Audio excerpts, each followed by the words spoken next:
Welcome, dear listeners. The needle never slept. Not in that little back room behind the tailor's shop where threads dangled like cobwebs and candlelight wobbled in the draught like a drunk sailor. The seamstress, Miss Clara Whitby, had long since forgotten the hour, though the church bell had probably given up chiming for her years ago. She worked on, fingers pinched and raw, mending sleeves that belonged to people who would never look her in the eye. The candle hissed, the clock wheezed, and Clara, 28 years old and barely 3 meals into the week, hummed a tune about a girl who married for bread instead of love, a tune her mother used to hum when there was no bread at all. Before we begin, be sure to like, share and subscribe, only if you genuinely enjoy what I do here. It's super amazing how there are so many viewers across the world who enjoys this type of content. Please be sure to drop a comment below to let me know what part of the world you're listening from. I would truly appreciate that. Now lay back, relax, maybe have some wine, with a cozy blanket, and let's travel together, way back together. She had been born on a freezing February morning in 1839, in a house that smelled of soot and boiled potatoes, on the outskirts of Leeds. Her father, Thomas Whitby, was a cart driver with a fondness for gin and late-night sermons about God's mysterious cruelty. Her mother, gentle and soft-spoken, used to darn socks by the window until her eyes failed her. Clara was their third child, the quiet one, always watching her 2 brothers fight over who got the last crust. Her earliest memory was of a needle breaking in her hand, and her mother laughing through the tears, saying, "Well, love, life pricks us all sooner or later." By 16, Clara's hands were quick enough to stitch for the factory ladies, a grim apprenticeship where 12-hour days left her with a back as stiff as a prayer bench. The foreman, a man with the soul of a vinegar bottle, used to tell her she was born to sew, not to speak. He was right in a way. The world didn't care much for a woman's words, it only cared for the neatness of her seams. When her mother died of the coughing sickness, Clara took her place at the table and stitched for anyone who could pay in coins or kindness. The coins rarely came, kindness even less. Now she sat in the tailor's attic workshop, hired not for her talent, though she had plenty, but because she was quiet and wouldn't complain when her wages disappeared into the landlord's pockets. The tailor, Mr. Pembroke, had all the warmth of a frozen haddock. He called her the candle girl because she worked late, and because she refused to use more than 1 candle at a time. Wax was expensive, and Clara believed in saving light for the living hours, though her own hours were hardly living at all. Sometimes she imagined the garments she mended whispered about their owners. The silk gowns sighed with vanity, the wool coats groaned of boredom, the servants' uniforms smelled of resentment and stale soup. Clara would laugh under her breath, darkly amused that even clothing led richer lives than she did. It was a private joke she never told anyone, not that anyone asked. Her life had drifted into routine: wake, work, eat something grey and regrettable, work again, sleep when her eyes burned too much to focus. But every so often, when the candle's flame trembled and shadows crawled across the fabric like restless spirits, Clara would think about her youngest brother Samuel.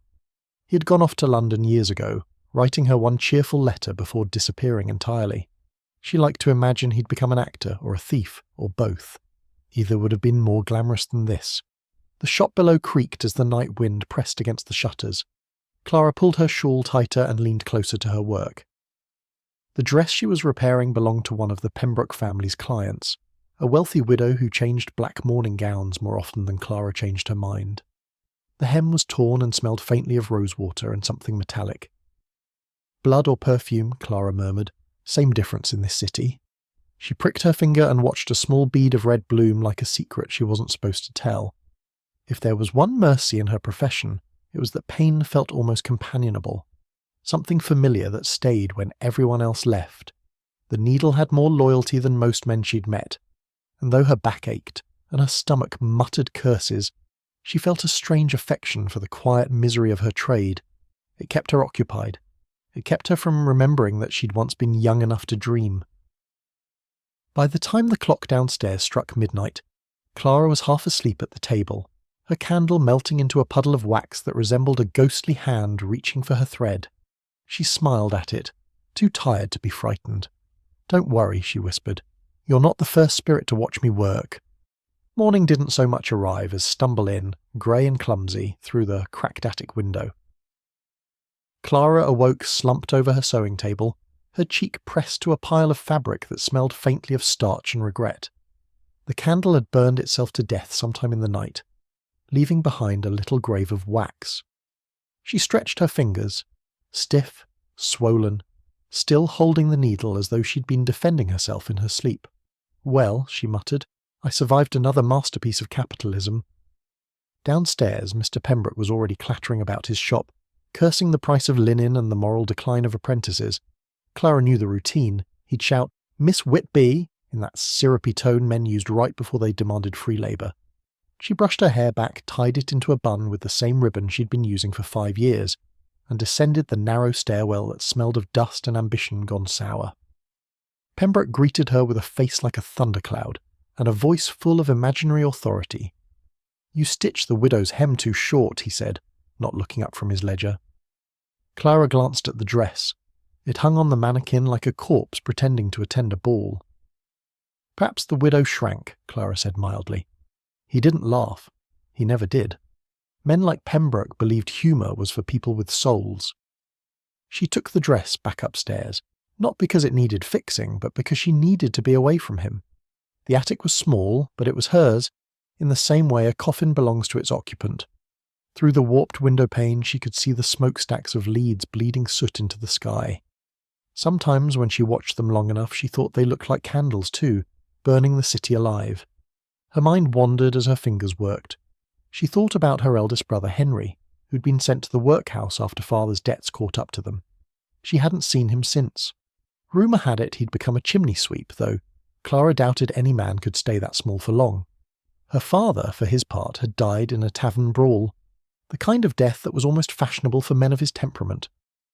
Her mother's grave lay on the edge of a churchyard, its marker long since stolen by some mason needing cheap stone. Clara sometimes visited, though she pretended she was only out for a walk.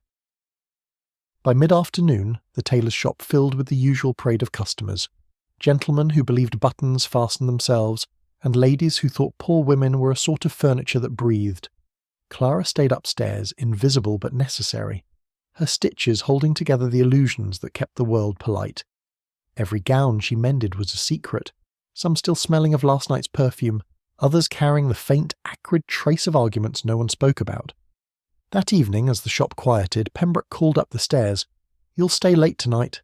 The Colonel's uniform needs mending by morning." She didn't argue. She rarely did.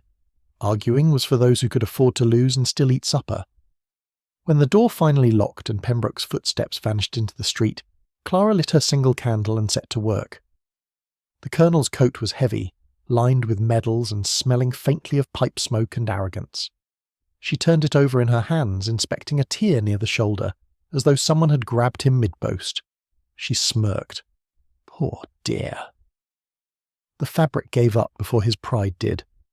The flame flickered, and she caught her reflection in the window, pale, sharp, and tired. She looked like one of those Victorian ghosts who hadn't realised they were dead yet. Around midnight the floorboards groaned as they always did, but tonight the sound had rhythm, deliberate, almost conversational. Clara paused, needle mid-air. Then she sighed. "If that's a rat, you'll find the bread's gone. If it's a ghost, you're welcome to share the candle." Her voice filled the silence like a sigh in a church. Nothing answered, of course. Nothing ever did. But the candle's flame trembled, and for the briefest moment she thought she saw a shadow move behind her. When she turned, there was only the coat waiting patiently like a man pretending innocence. Sleep was a luxury she couldn't afford. She worked until her eyes blurred, the stitches weaving into dreams she didn't know she was having. She imagined the threads whispering, gossiping about her, calling her the candle girl just like Pembroke did. She almost laughed. The idea of being talked about, even by thread, was oddly flattering. By dawn, the coat was perfect again, and Clara was not. She rubbed her temples, hearing the street outside stir to life, milk carts rumbling, boots splashing through the puddles, the faraway cry of a vendor who still believed in profit. She leaned back in her chair, the first light creeping over her face, and thought, not for the first time, that maybe she'd been born just to mend things other people ruined.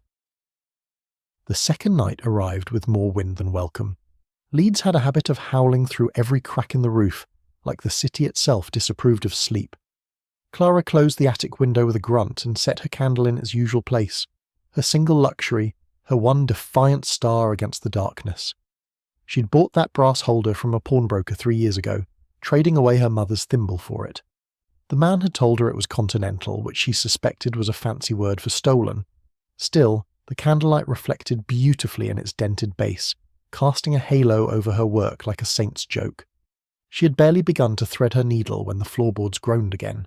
The same rhythm as before, 2 steps, pause, then 3 more. Persistent for a rat, she muttered. Or perhaps the floorboards are learning to walk. Humour was her way of whistling in the graveyard, and her attic, by all appearances, was half graveyard already. A faint draught carried the smell of smoke and something else. Something sweet, like burnt sugar. She frowned. Pembroke's shop downstairs didn't smell of sugar.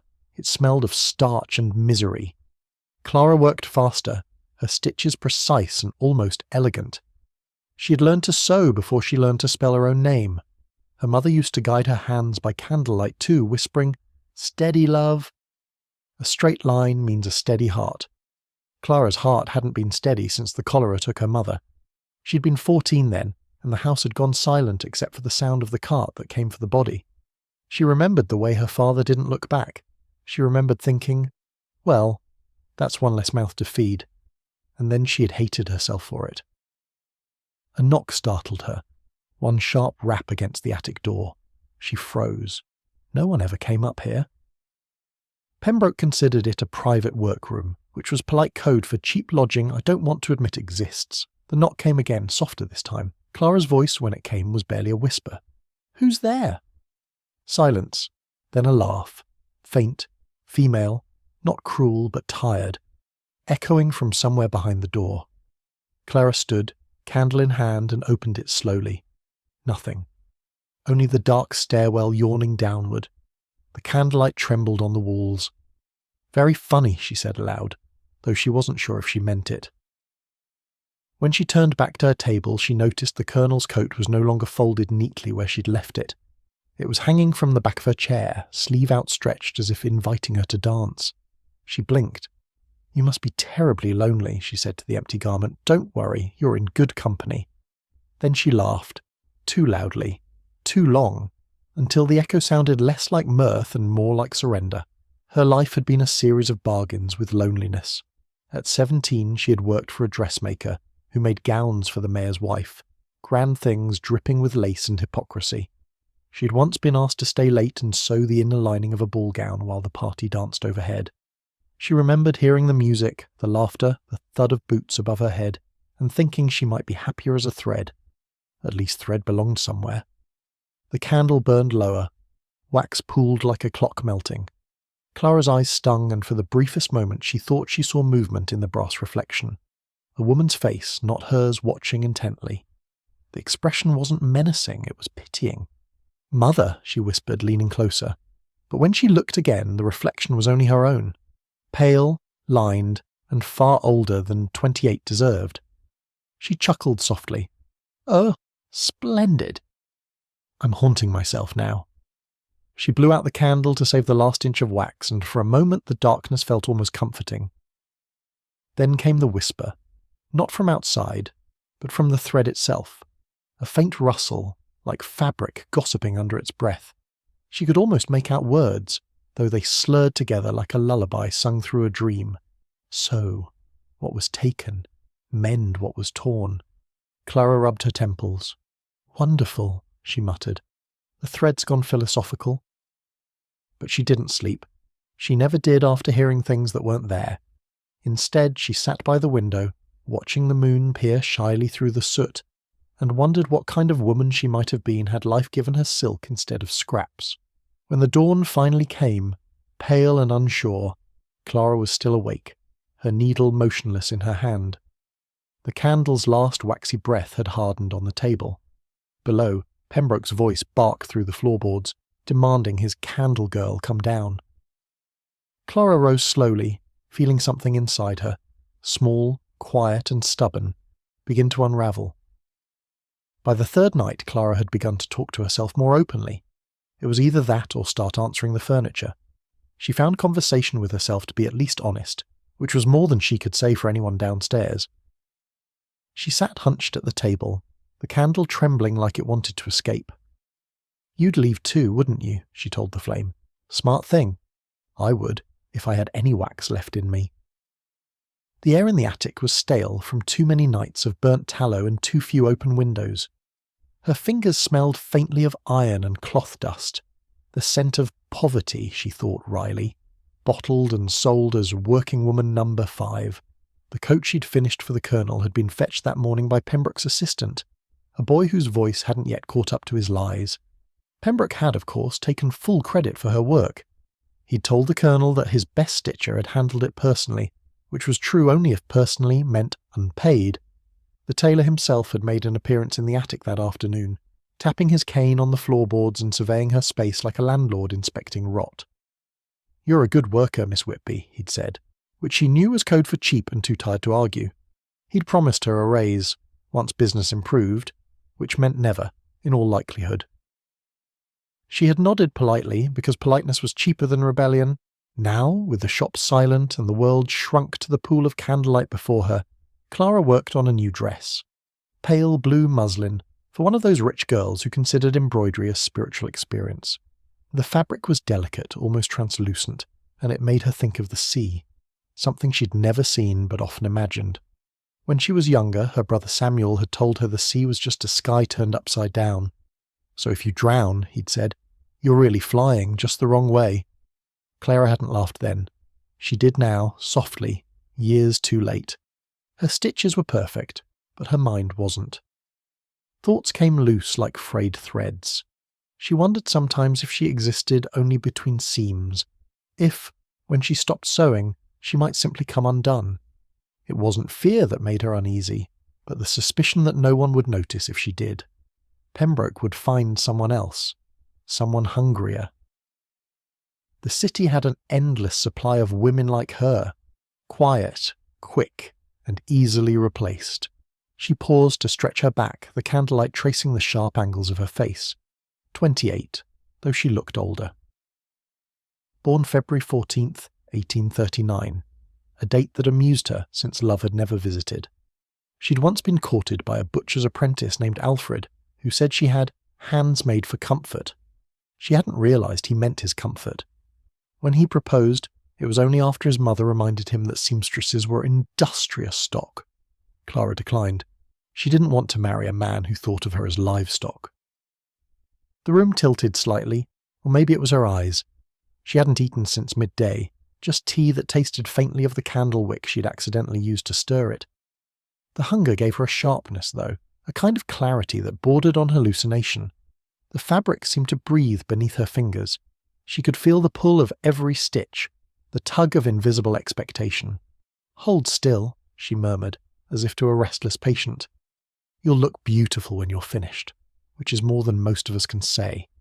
From outside came the faint murmur of late-night carriages, their wheels splashing through puddles. She wondered about the people inside them, how soft their lives must be to travel, while others stitched the world together for them. For a brief, bitter second, she imagined the dress she was making tearing apart mid-ball, seams splitting in poetic protest.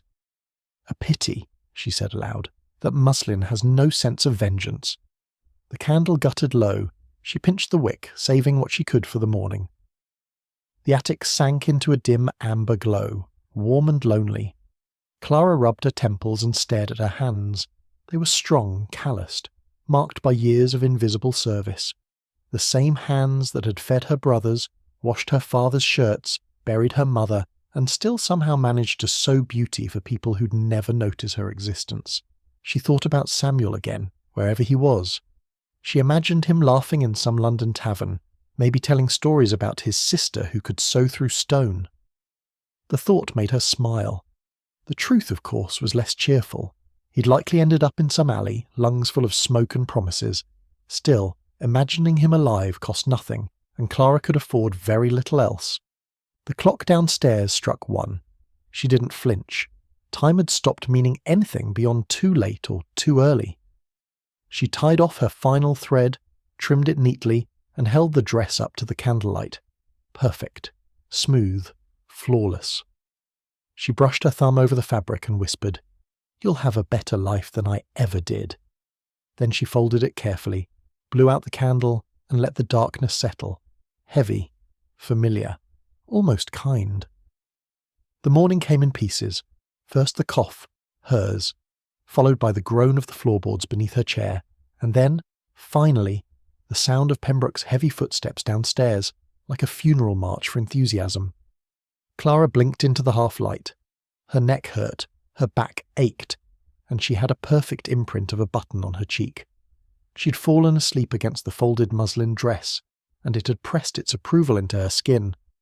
"Lovely," she muttered. "I'm part of the inventory now." The attic was cold. Colder than usual. Leeds had a way of dragging its weather indoors uninvited. Clara wrapped her shawl tighter and dipped her fingers into a chipped basin of water, wincing at the sting. Her hands were swollen again. The skin cracked, pink and lined like a map to nowhere. She rubbed a little candle wax into the worst of the cuts. It didn't help, but it made her feel inventive. When she descended to the shop, Pembroke was already in a state of performance. He was charming a customer, a stout woman wearing enough perfume to declare war on nature, while pretending he hadn't noticed Clara entering. "Ah, my finest seamstress," he finally said, gesturing at her like a magician producing a rabbit. "She can mend silk blindfolded, I swear it." Clara managed a polite smile. "Blindfolded, perhaps, but not unpaid," she murmured, mostly to herself. The customer didn't hear her, but Pembroke did. His eyes flickered, sharp and warning. She looked away. The customer prattled on about a ball, about sleeves too tight and waist too honest, and Clara nodded at the appropriate intervals, though she was thinking of tea. Real tea, not the burnt kind they kept upstairs in a tin that once held buttons. By noon, her head was heavy and her patience thin.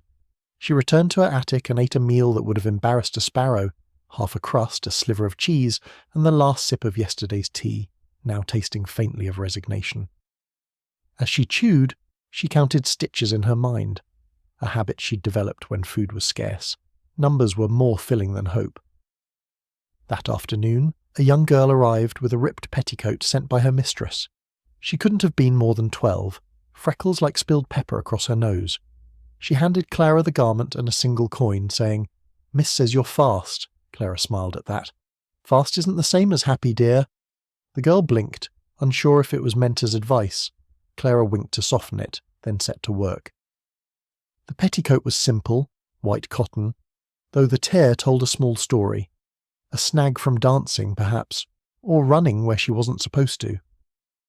Clara mended it neatly, humming as she worked. It was one of her mother's old songs again, something about patience and bread dough. She used to hate that song. Now she sang it out of habit, the way one repeats an old prayer even after losing faith.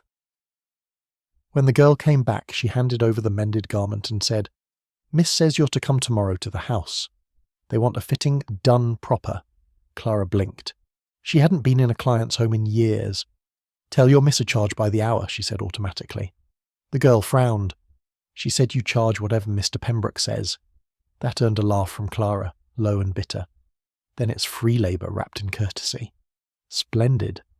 That night the candlelight felt almost friendly again.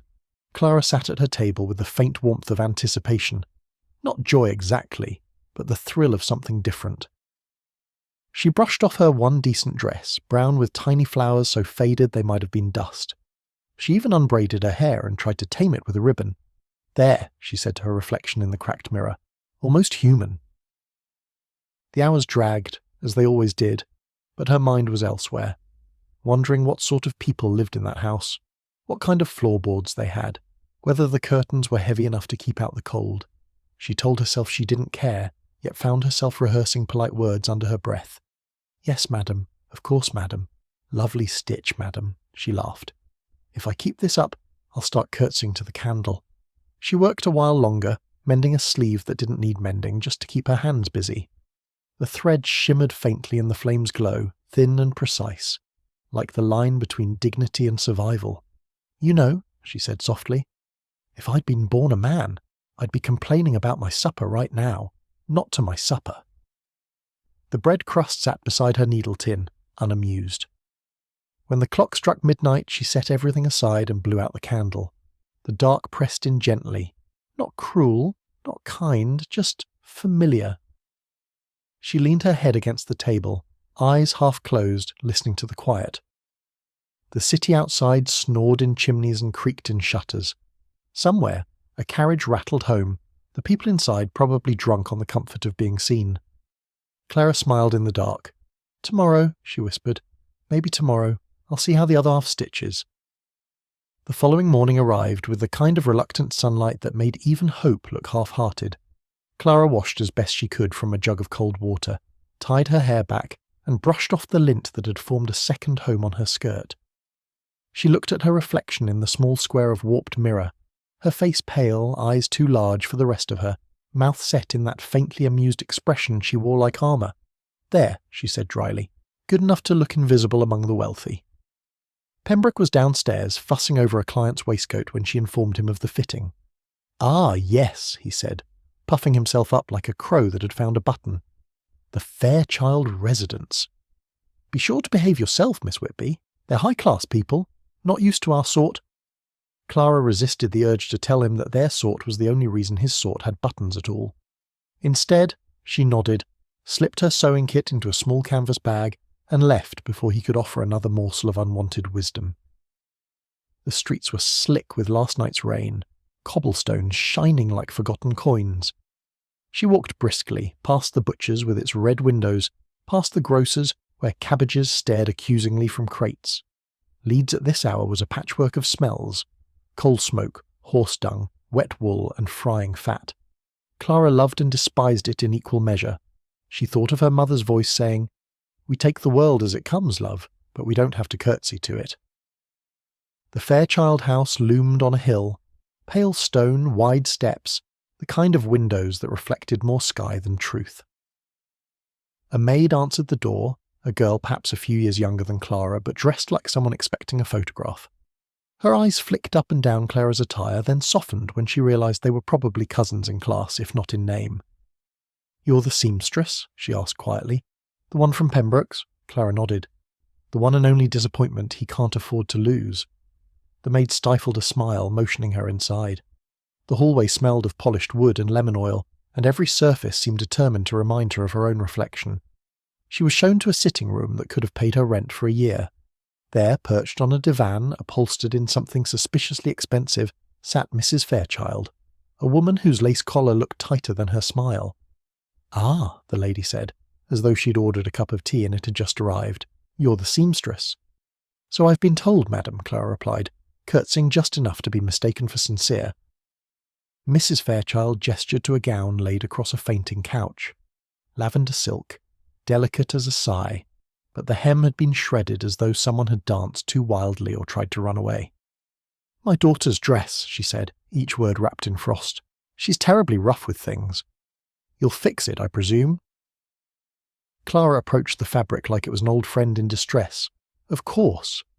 "It's a lovely gown," she said, though she wanted to add, "for someone who's never held a needle in her life." From the adjoining room came a burst of laughter, high, girlish, sincere. The daughter herself appeared, all curls and confidence, perhaps 19. She looked Clara up and down with the unintentional cruelty of the well-fed. "Oh, you're the one who'll fix my mistake," she said brightly.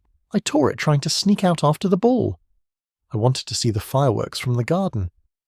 "Freedom does come at a price," Clara said gently, running her hand along the ruined silk. The girl laughed, not catching the undertone, and twirled toward the window, humming a song about summer. Clara wondered if she had ever been that young, or if poverty had stolen youth before she could properly claim it.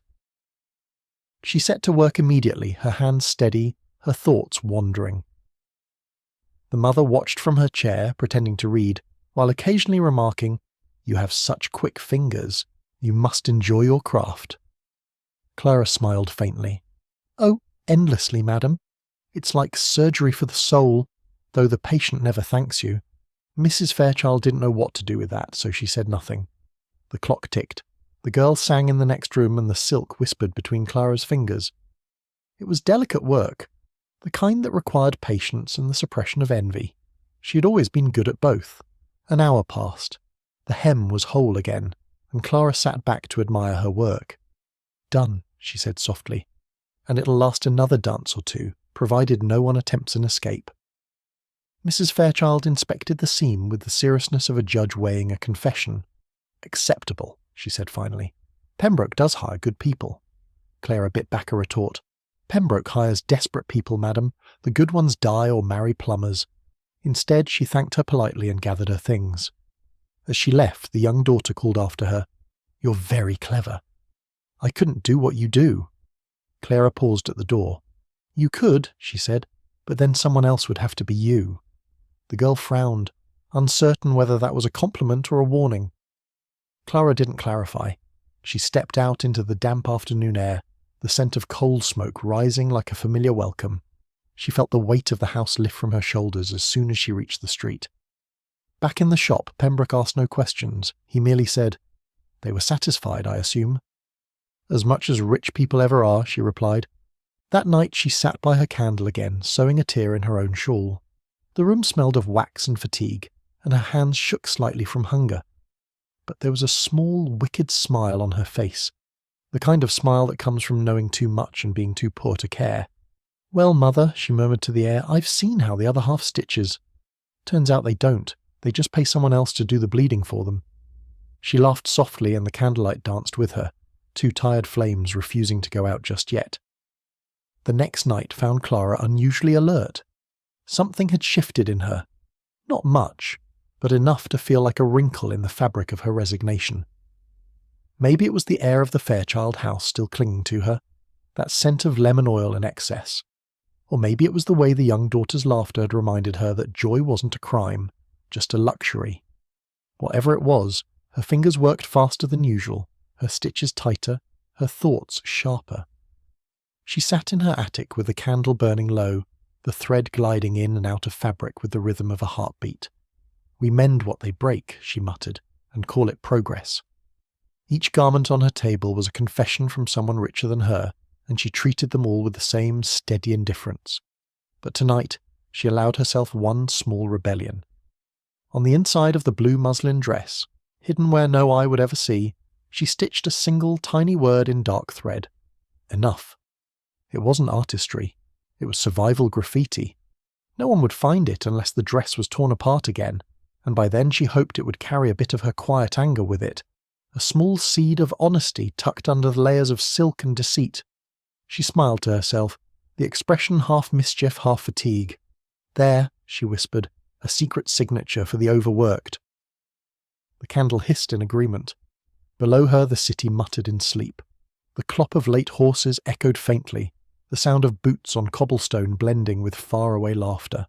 Leeds had 1,000 voices at night, chimney sweeps whispering about escape, drunks negotiating with lampposts, washerwomen singing lullabies to their own despair. Clara loved it, in a bitter way. It made her feel less alone in her own madness. Her fingers cramped. She set down her needle and flexed them, wincing. There was a blister on her middle finger, right where the needle always pressed. "My lifelong suitor," she said aloud. "At least one man can say he's made his mark on me." A soft creak came from the stairwell. Pembroke, perhaps, checking to see if she'd gone home early. He hated the idea of idle labour, even unpaid. She listened, still, until the sound faded.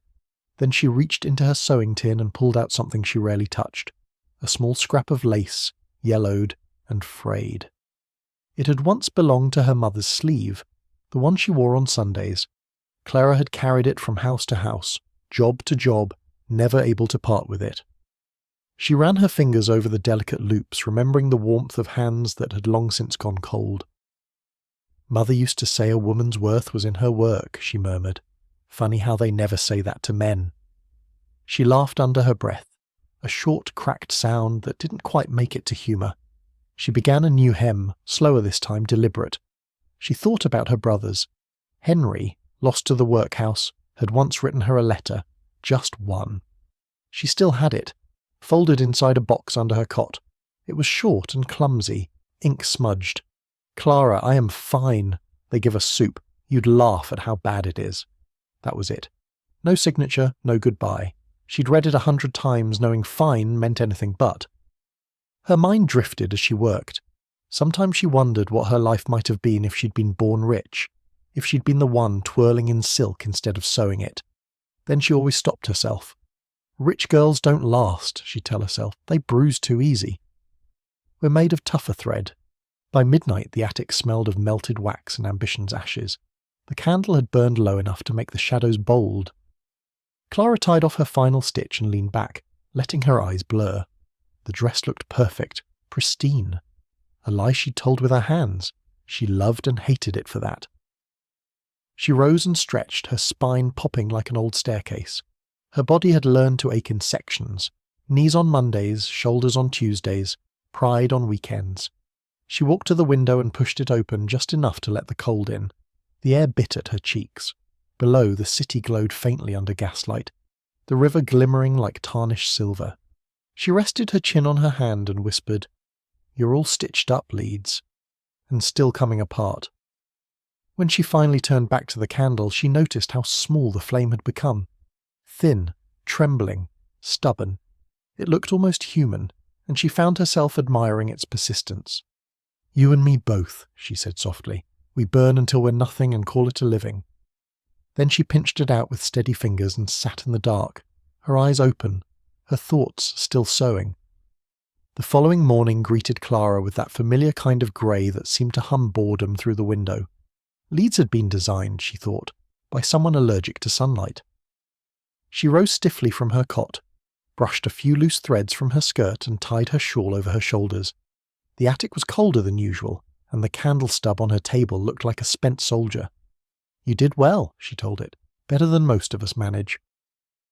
When she came downstairs, Pembroke was already shouting at the delivery boy about a missing spool of thread, as if thread were a moral failing. "Good morning, Miss Whitby," he said, without looking at her, which was his idea of civility. She murmured something polite, the words automatic, like a prayer she no longer believed in. Her workbench was already stacked with garments. 2 torn bodices, a waistcoat missing buttons, a dress that had been slashed open under the arm, likely by someone fleeing a party rather than attending it. Clara surveyed the pile and sighed. "A gallery of regrets," she said under her breath. She carried them upstairs, each one heavier in spirit than in weight. That night the candlelight came alive again, the small circle of warmth that made her feel like her existence was something private and deliberate.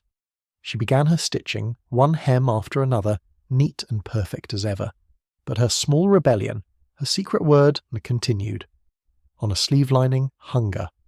Inside a petticoat hem, tired. Along the edge of a waistcoat where the fabric would fold forever over it, mine. It wasn't bitterness exactly, it was ownership.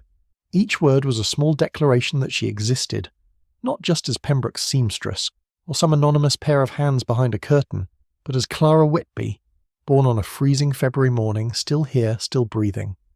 By the 3rd day she'd begun to enjoy it. A quiet thrill ran through her each time she found a hidden corner to claim with her needle. "You can take my wages," she whispered, "but not my stitches." Her humour was her shield, though it was starting to rattle. Her health, meanwhile, was starting to mutiny. Her fingers trembled more often now, the tiny bones beneath the skin aching like rusted hinges. The air in the attic grew damp with the season, and her cough returned. Dry, polite, like a guest she couldn't ask to leave. She worked through it anyway. Work was what kept the silence from asking questions.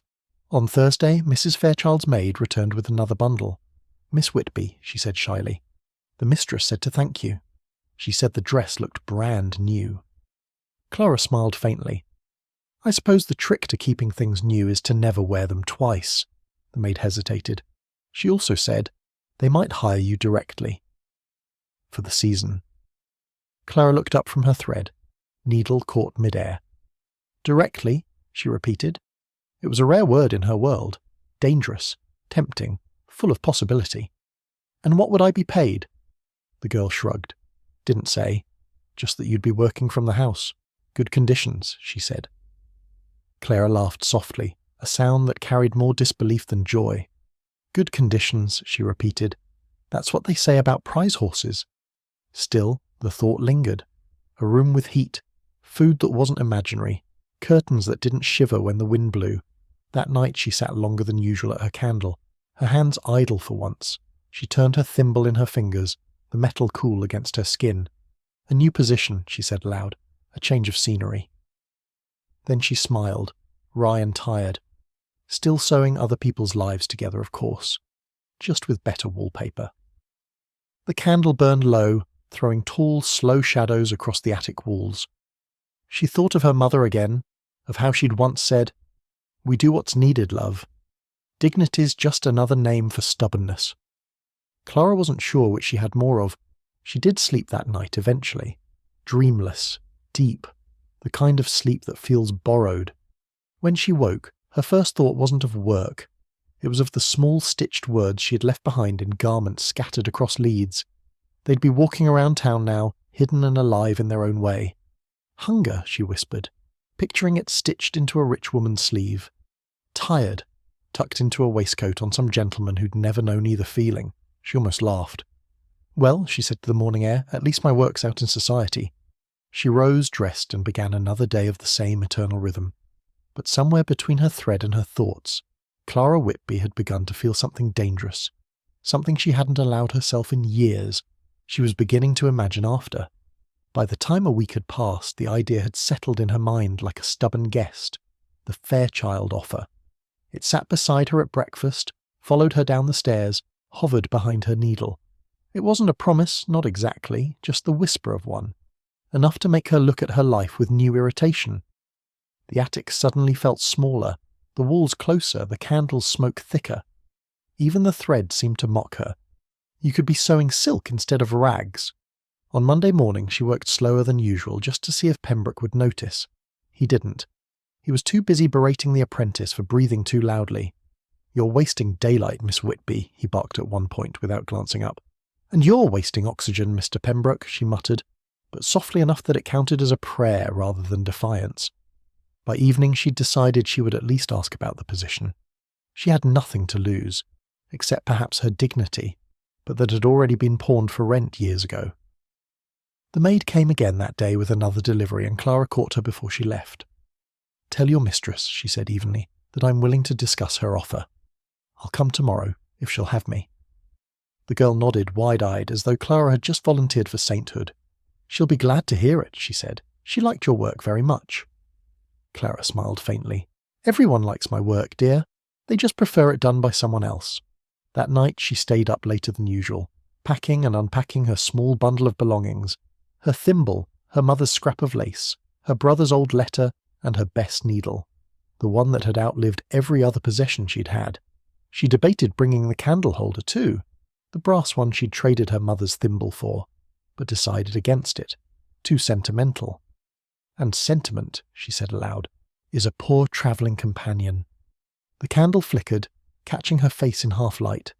She looked older again, the kind of tired that didn't sleep out. 28 felt ancient in her bones, though she knew women of 40 who still scrubbed floors with smiles sharper than knives. Maybe that was the real tragedy of her trade, not the labour itself, but the quiet erosion of self that came with it.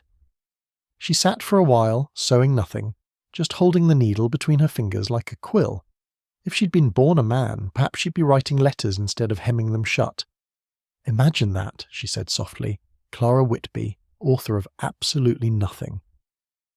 The next morning she dressed in her neatest clothes, which was to say, the least wrinkled, and walked to the Fairchild residence. The city was damp again, as if heaven itself had sprung a leak. She liked the walk. It made her feel in motion, as though she might arrive somewhere new in more than geography. Mrs. Fairchild received her in the same lemon-polished sitting room as before. The woman's lace collar looked tighter, and her expression was the kind that could curdle milk. "Miss Whitby," she said, "so pleased you could come. I did mean to speak with you after your last visit. We are in need of a capable hand for the season. You would live in the house, of course, with proper meals and lodging." "Meals?" Clara repeated, as though testing the word. "Those are the things with flavour, I hear." Mrs. Fairchild blinked, uncertain if she was being mocked. "You would be expected to attend to fittings and alterations exclusively for my daughter. It's a respectable position. Pembroke will be informed naturally." Clara nodded, though the mention of Pembroke made her stomach turn. "And the wages, madam?" The woman hesitated. 2 shillings a week, board included. Clara smiled, polite and poisonous. So, the privilege of starvation indoors rather than out. How progressive. Mrs. Fairchild frowned. I beg your pardon? Nothing, madam. It sounds lovely. They spoke for another quarter hour, long enough for Clara to learn that the daughter had been promised 3 new gowns before the end of the month, and that her task would be endless, though couched in civility. Still, it was work, warm work, and warmth had a gravity of its own. When she left the house, the sky was threatening rain again. She stood under a stone arch for a long while, thinking. Her feet were wet, her hands sore, but her mind felt alive, buzzing with the arithmetic of survival. 2 shillings, meals, heat, respectability. But Pembroke would take his cut, wouldn't he? He always did. By the time she reached the shop, the decision hadn't quite landed, but it hovered there like a coin balanced on its edge. Pembroke was in his usual place, counting imaginary profits. Ah, Miss Whitby, he said. Fairchilds were pleased, I trust. She looked at him for a long still moment. Then she said simply, Yes. So pleased they've decided they can't live without me. He raised an eyebrow. Meaning? Meaning, she said, setting her sewing kit down. I'll be taking the position. They want me there by the week's end. Pembroke's lips tightened, the look of a man caught between greed and annoyance. I see, he said finally. You'll regret leaving my establishment, I think. I already regret staying, she replied calmly, and for once didn't bother to soften it. That night her candle burned brighter than it had in weeks. She packed again, slower this time, more certain. The attic seemed to hum with quiet satisfaction, as though even the walls were proud of her for once. She stitched one final message into the hem of her shawl before folding it carefully into her bundle. It read simply, Still here. She smiled as she blew out the candle. The Fairchild house was warmer, yes. But warmth, Clara soon discovered, came with a price. It didn't feel like kindness. It felt like supervision. Everything in the place gleamed too brightly, as though polished by guilt. Even the carpet seemed to watch where she stepped. Her room, small but clean, sat under the eaves with a narrow bed, a washstand, and one curtained window that faced the servants' courtyard. It was the kind of room built for gratitude. Well, she said on her first night, setting down her sewing bag, at least the walls don't whistle when the wind blows. Then she caught sight of herself in the mirror, hair tied tight, shoulders stooped, and added, But they might learn. Work began before breakfast, which was a generous word for the slice of toast and cup of tea provided in the servants' hall. By 8 o'clock she was already standing in the Fairchild daughter's room, pins between her lips, adjusting a bodice on a girl who couldn't stand still long enough to breathe. Oh, this one must be tighter, Miss Fairchild said, studying herself in the mirror with the devotion of a worshipper. I want to look delicate like those ladies in Paris. Delicate, Clara said through the pins, is easy enough to sew, miss. It's surviving it that's the trick. The girl laughed, not unkindly, but as if she thought Clara was being clever for her own amusement. You're funny, she said. I like that. I'm glad, Clara replied. Most people prefer their seamstresses silent. Mrs. Fairchild, who was perched nearby supervising the fitting, gave a thin smile. Wit is charming, Miss Whitby, but punctuality is more useful. You'll find we value efficiency here. Then I'll fit right in, madam, Clara said mildly. I've been efficient since birth. The days fell into rhythm. Dawn sewing, mid-morning fittings, afternoon alterations, and evenings spent mending lace by candlelight in her little attic room. The difference between this house and Pembroke's shop was mostly cosmetic.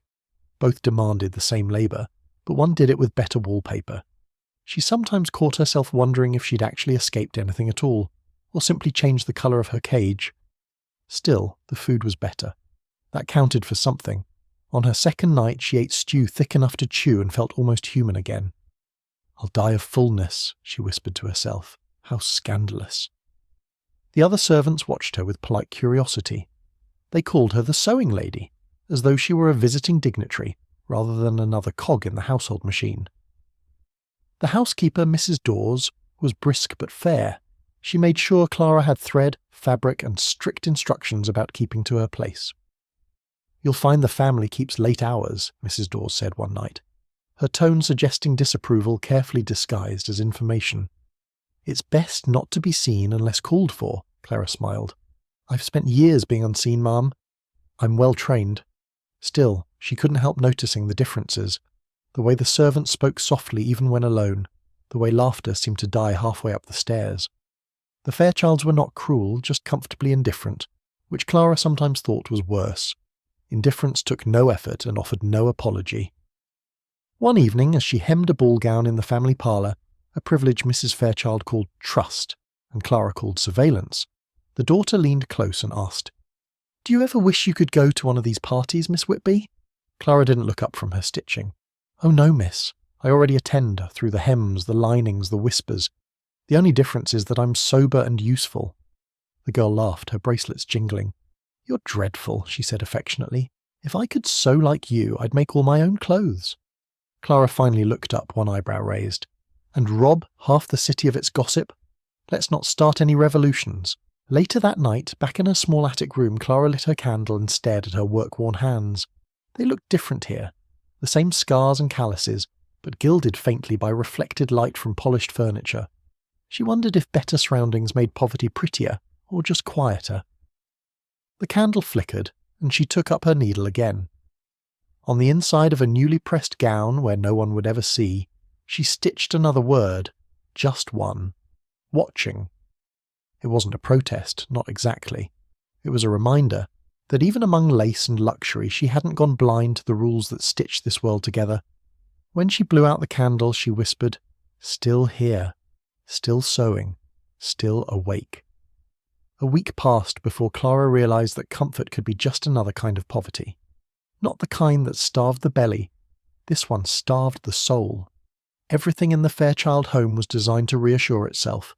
Polished silver that reflected its own shine, curtains that kept out more air than light, carpets so thick they muffled even regret. The family lived like swans on a pond, graceful above the surface, frantic beneath it. Clara's workroom was a converted dressing closet near the servant staircase, narrow, tidy, and stacked with folded fabric that smelled faintly of starch and status. She worked there most days, the rhythm of her needle blending with the quiet throb of the household. The piano in the parlour, the footsteps on the stairs, the sighs of people rich enough to be bored. Miss Fairchild had taken to visiting her often. "You're the only person here who doesn't flatter me," she said one morning, sprawling across the chaise with the theatrical exhaustion of someone who'd never scrubbed anything but mascara. "I find honesty less tiring," Clara said, not looking up. "Compliments require rehearsal." The girl laughed, genuinely this time, and reached out to touch a length of silk on the table. "Do you ever wish you could wear this sort of thing?" Clara paused mid-stitch. "No, miss. It wouldn't suit me. Silk's too honest. It shows every flaw." Miss Fairchild tilted her head. "You're strange." "So they tell me," Clara murmured, returning to her work. By afternoon, the parlour filled with visitors, men with moustaches and opinions, women whose laughter was bright and hollow as crystal. Clara, kneeling with her sewing kit at the edge of the room, became invisible in the way only working women could manage. They spoke freely as though she were furniture. One lady remarked that she envied seamstresses. Such peaceful work, so delicate, so feminine. Clara almost laughed out loud, but contained it neatly between her teeth. Peaceful work, yes. 12-hour days, bleeding fingers, eyesight fading like candle wax. Delicate, too, if one ignored the bruises from leaning too long over tables. Feminine, absolutely.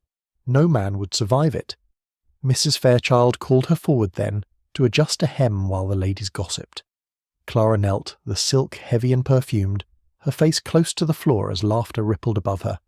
She imagined for a moment that she was sewing the room itself, binding their chatter into the fabric, stitching their carelessness into the seams. It gave her a strange, private satisfaction. That evening, when the guest had gone, she sat in her attic room with the window cracked open. The air smelled faintly of rain and coal smoke, and she could hear the city breathing beneath her. She thought of the conversation she'd overheard, of fortunes discussed as casually as weather, of people measured in surnames rather than effort. She felt no bitterness exactly, just a deep, exhausted amusement. "They think the poor are sad," she whispered to the night. "We're not sad. We're just busy." Her needle moved slower these days, not from weakness but deliberation. She'd begun stitching tiny phrases again, more careful now that she lived under watchful eyes. On the lining of Miss Fairchild's new gown, Not yours. On a decorative sash, listen. On her own pillowcase, stitched in faint grey thread only visible in daylight, still me. She found that each secret made her steadier, as though she were mapping herself into the fabric of the world. Invisible, but indelible. Mrs. Dawes, the housekeeper, noticed her quiet rebellion only once, though she didn't recognise it as such. "You seem more confident lately, Miss Whitby," she said one morning, folding linen with military precision. "I hope you're not getting too comfortable. It's dangerous for the likes of us." Clara smiled faintly. "Don't worry, Mrs. Dawes. I'm too tired to be dangerous." Still, there was truth in it. The more Clara saw of comfort, the more she recognised its fragility. The Fairchilds worried about the smallest things, a stain, a rumour, a misplaced letter, as if the world might collapse under the weight of imperfection. Poverty had taught her that the world only collapses when the work stops. That night, as she hemmed a lavender gown for yet another dinner party, Miss Fairchild leaned near and said, "You never look frightened, Miss Whitby. Don't you worry about anything?" Clara's lips curved into the ghost of a smile. "Constantly," she said. "I just sew through it." The girl seemed puzzled. "That doesn't sound very restful." "It isn't," Clara said, "but it's productive."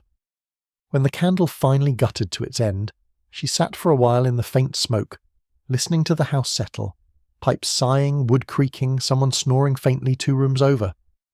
The silence felt almost honest here, stripped of performance. Clara leaned back, her fingers aching, her eyes heavy. "They'll never see the stitches that hold them together," she murmured, "but they'd fall apart without them." Then softer still, "And maybe that's enough." The candle went out on its own, and she didn't bother to relight it. The dark, she'd decided, was the only thing in this house that didn't pretend.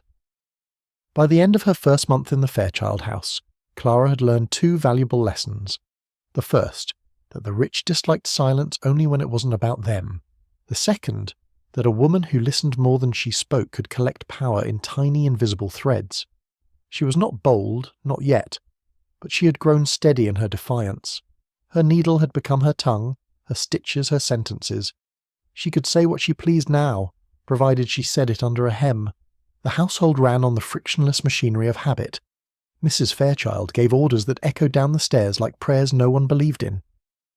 Mr. Fairchild was seldom seen, but often heard, his laughter booming through walls like thunder in fine shoes.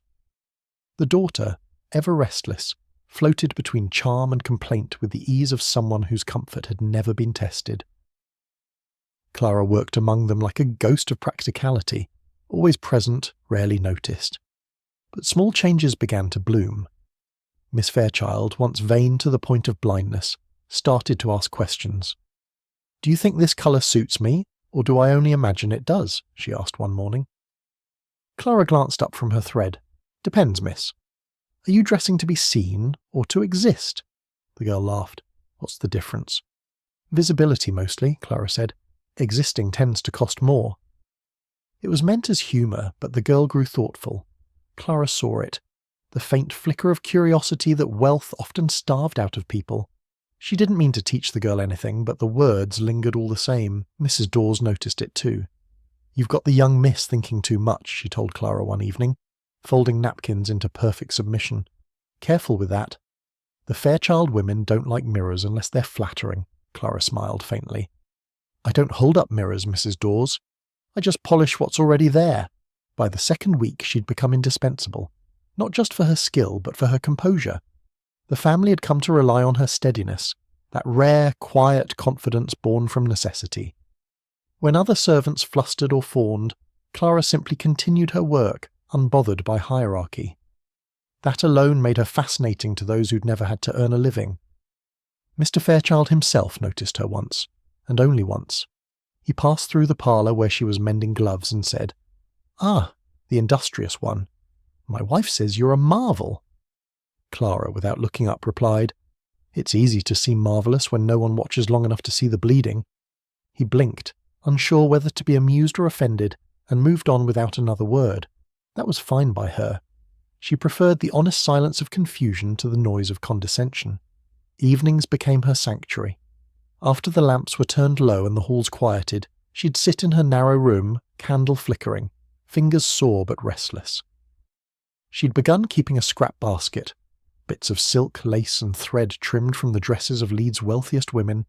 She called it her inheritance. Sometimes she stitched the scraps together, not for beauty but for record. A patchwork of fragments, soft and strange, each piece a memory of something she'd repaired but never owned. In the centre, stitched in her smallest hand, she wrote, "All borrowed." It made her laugh softly every time. Miss Fairchild, meanwhile, grew ever more attached to her. She'd sit nearby as Clara worked, asking questions about fabrics, about colour, about, occasionally, the world beyond the front gate. "Do you ever think of leaving Leeds?" she asked one afternoon, her tone dreamy and idle. Clara paused. "Often. And go where?" "Anywhere," Clara said, tying a knot. "Anywhere that pays in silence and doesn't charge rent for air." The girl laughed, but there was envy in it. She'd never had to imagine leaving, and so never had the freedom to do so. Clara found that irony delicious. Still, her work remained endless. There was always a new gown, a new dinner, a new demand. But now each garment carried something more, a secret rhythm, a defiant undertone, the inside of a sash, free, the lining of a petticoat, remember, a handkerchief hem, laugh. Her little words became her rebellion, her ritual. No one saw them, no one praised them, but they kept her alive. Each stitch whispered, "You exist, Clara. They cannot own you completely." And yet, she began to sense the risk of being noticed. One evening, Mrs. Fairchild entered her workroom unannounced. "You work too late," she said, her tone gentle in that brittle aristocratic way that disguised commander's concern. "You'll ruin your eyes." "Already have, madam," Clara said, smiling thinly, "but thank you for the notice." The woman frowned, glancing at the piles of fabric. "You're very diligent, Miss Whitby. I hope you find satisfaction in your craft." Clara met her gaze. "Satisfaction is for people with choices, madam. I have skill instead." Mrs. Fairchild hesitated, then nodded, as though accepting something she didn't quite understand. When the door closed, Clara exhaled slowly. She looked at the candle, its light trembling against the scraps of silk, and whispered, "Still here." It had become her mantra, her prayer, her curse, her triumph. Outside, the rain began again, soft and persistent, like applause too polite to be real. By late spring, the Fairchild household throbbed with the anxious excitement that only the wealthy could afford. The annual ball was approaching, a glittering evening in which silk, gossip and boredom would dance arm in arm while servants pretended not to see. For weeks the house became a temple of preparation. Florists arriving at dawn, musicians rehearsing out of tune, and endless carriages delivering boxes of dresses that already cost more than most people's marriages. Clara was given more work than she'd ever handled. Hem after hem, sleeve after sleeve, seam after seam, a cathedral of fabric rising around her. She worked with a precision that bordered on prayer, her needle flashing through light like a tiny act of rebellion. "You'd think the world would end without taffeta," she muttered one night, "and perhaps it should." Miss Fairchild was, as always, the star of the production. Every fitting became an event, every alteration a crisis. She flitted from mirror to mirror, twirling, sighing, rehearsing admiration for herself. Clara found it both exhausting and oddly endearing. Vanity was at least human, which was more than could be said for indifference. "I want something no one's ever seen before," the girl declared one morning, standing on a dais in her half-finished gown. "Something unforgettable." "Unforgettable?" Clara echoed dryly. "We could set the skirt on fire." "That would do it." Miss Fairchild laughed, assuming it was a joke. Clara smiled, but did not correct her. For 3 days straight she worked without rest, her fingers stained with chalk and pricked red with blood. The gown, ivory silk with embroidered roses that spiraled like smoke, began to take form under her hands. It was beautiful, though Clara would never say so aloud. Beauty, she'd learned, belonged to those who could buy it. As the final fitting approached, she stayed up late in her small attic room, the candle burning low. Her stitches grew slower, heavier, her eyelids dipping like the flame itself. On impulse, she reached for the lining of the gown, a hidden corner beneath the waist, and added one more secret word. Just one. "Look!" She didn't know why she chose it. Maybe because no one ever did. Maybe because some part of her still wanted to be seen. The day of the ball dawned sharp and clear. The house transformed overnight. Flowers in every vase, mirrors polished to the point of arrogance. Servants ran like clockwork mice, balancing trays and temper. Clara, pale but steady, worked through the chaos. By evening the guests began to arrive, the city's finest, perfumed and powdered, their laughter ringing like coin. Clara wasn't invited to the ball, of course. Her world existed one floor below, in the kitchens, the corridors, the spaces between noise. Still, she saw pieces of it as she worked. The blur of gowns, the reflection of chandeliers in polished floors, the ripple of music through the walls. She was adjusting a fallen hem on one of the younger guests when she heard Miss Fairchild's voice drifting down the hallway, bright and trembling with excitement. "It's perfect," she was saying to someone. "The gown, the light, everything. I feel different somehow." Clara smiled faintly to herself. "That's because it fits your imagination, miss." Then came the laughter, the applause, the hum of admiration. Clara returned to her work, the sound of celebration above her head like rain on glass, unreachable, yet unmistakably there. Hours passed. The music swelled and softened again. At midnight, the house pulsed with perfume and exhaustion. Clara was called upstairs for a final errand. A loose stitch on one of the dining room drapes, something no one but Mrs. Fairchild would notice. As she crossed the landing, she caught sight of Miss Fairchild descending the staircase.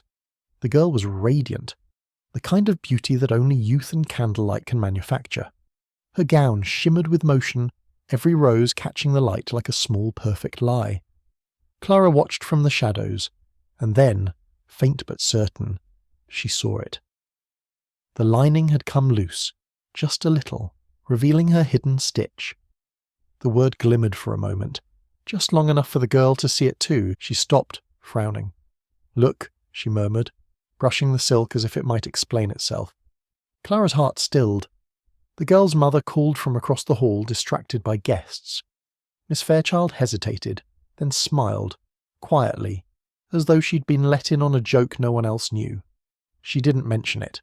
She didn't even glance toward the servant shadows. But when her eyes met Clara's for a flickering second, they shared something unspoken, a recognition, small and startling. Clara turned away first, her pulse quick but steady. She felt neither fear nor triumph, just the strange, weightless relief of being understood, if only for a moment. That night, when the music faded and the laughter turned to weary murmurs, she returned to her small attic room. She washed her hands, rubbed her aching fingers, and looked out the window at the black ribbon of the river below. She thought of that single word, look. For once someone had. She sat down, lit her candle, and whispered into the glow, "Still here." And for the first time it didn't sound like defiance. It sounded like proof. 2 mornings after the ball, the Fairchild house had the peculiar silence that follows too much noise.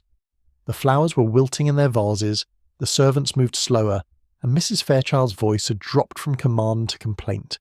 Even the mirrors seemed tired. Clara was back at her table, mending the casualties of celebration, a torn cuff, a ripped glove, a bodice that had surrendered to enthusiasm. She worked in steady rhythm, half listening to the echoes of the night before, laughter, clinking glasses, the distant hum of a waltz that had long since burned itself out. Miss Fairchild appeared in the doorway unannounced. Her hair was still pinned up, though loosely now, and there were faint smudges beneath her eyes, the aftertaste of too much excitement. She hovered a moment before stepping inside. "I wanted to thank you," she said finally. Clara didn't look up. "For the dress or the endurance?" "The dress," the girl said, smiling faintly. "Though perhaps both." It was perfect. "Perfection is just practice with a better audience," Claire replied. She reached for another spool of thread. "How was the evening?" Miss Fairchild hesitated. "Different. I felt different." Clara nodded without comment. The girl lingered. Then, almost shyly, there was a word stitched into the lining. Clara's hands paused. "Was there?" she asked, tone mild. "Yes. Look." The girl's voice softened. "Was that you?" Clara set down her needle. "It must have been the thread showing through, miss. I'm told it has opinions of its own." The girl studied her, uncertain whether to press further. At last she said, "It made me think, that's all." I kept wondering, was it meant for me? Clara's smile was small, tired, but kind. If you thought it was, then it was. Miss Fairchild nodded slowly as though pocketing the thought for later. "You're very strange, Miss Whitby." "So they say." The girl laughed softly and turned to go, but paused in the doorway. "You know, I did look. I looked at everyone all night, and I saw how hard the servants worked, how the ladies smiled at no one in particular, how the men only spoke when they were being heard. It was exhausting." "Reality usually is," Clara said. "That's why people pay for illusions. They're lighter to carry." After she left, the room seemed oddly larger, as if something unspoken had been aired out. Clara resumed her sewing, her fingers slower, more deliberate. The world above her had felt the tug of a single hidden stitch, not enough to unravel anything, but enough to make someone notice the thread. That afternoon Mrs. Dawes came by with her usual efficient stride. "The young miss has been asking questions," she said, "about wages, hours, fairness, all that nonsense. Did you put notions in her head?" Clara looked up, expression calm. "No, Mrs. Dawes. I just reminded her she had one." The housekeeper gave her a long look, half scolding, half impressed. "You're playing with fire, Miss Whitby." "I'm only sewing with it." The older woman shook her head but smiled faintly before leaving. By evening word had spread quietly among the servants that the young mistress had taken a liking to the seamstress. It wasn't scandal, not yet, but curiosity. Some said Clara had bewitched her with clever talk. Others said the girl was just bored. Clara ignored them all. She had no interest in being admired, only in being understood, and even that in moderation. Later that night she sat by her candle, the house finally still. She thought of the ball, of the girl's face when she'd seen that single word, of how something so small could shift the air between two people. Her rebellion had always been meant for herself, but perhaps defiance, like a stitch, could travel further than intended. She pulled her patchwork scrap from its hiding place and added a new piece, ivory silk trimmed from the ball gown. In the corner she stitched the word "seen." Then she leaned back, the candlelight catching the faint shimmer of all her hidden words, a quiet language of survival, stubborn and alive. "Still here," she whispered. Outside the rain began again, soft and constant, a sound like applause muffled by fabric. In the weeks after the ball, the Fairchild house changed, not all at once, but in delicate, nearly invisible ways, like fabric tightening beneath a new seam. The air itself felt altered, lighter in some rooms, tense in others. Mrs. Dawes noticed it first. "The young miss asks too many questions these days," she muttered. "Can't walk down a hall without inquiring who made what and why." Clara only smiled. "Curiosity's a fine illness," she said. "Harmless until someone tries to cure it." Miss Fairchild had begun spending her mornings in Clara's small workroom, under the pretence of learning embroidery. The lessons were brief and mostly unproductive. The girl's hands were delicate but clumsy, made for rings rather than needles, yet she returned each day without fail. She would perch on a stool near the window, watching Clara's hands move with steady grace. "I don't understand how you do it," she said once, watching the thread glide through the fabric. "It's so exacting." "It's repetition," Clara replied. "You practice until pain becomes rhythm. Then rhythm becomes habit.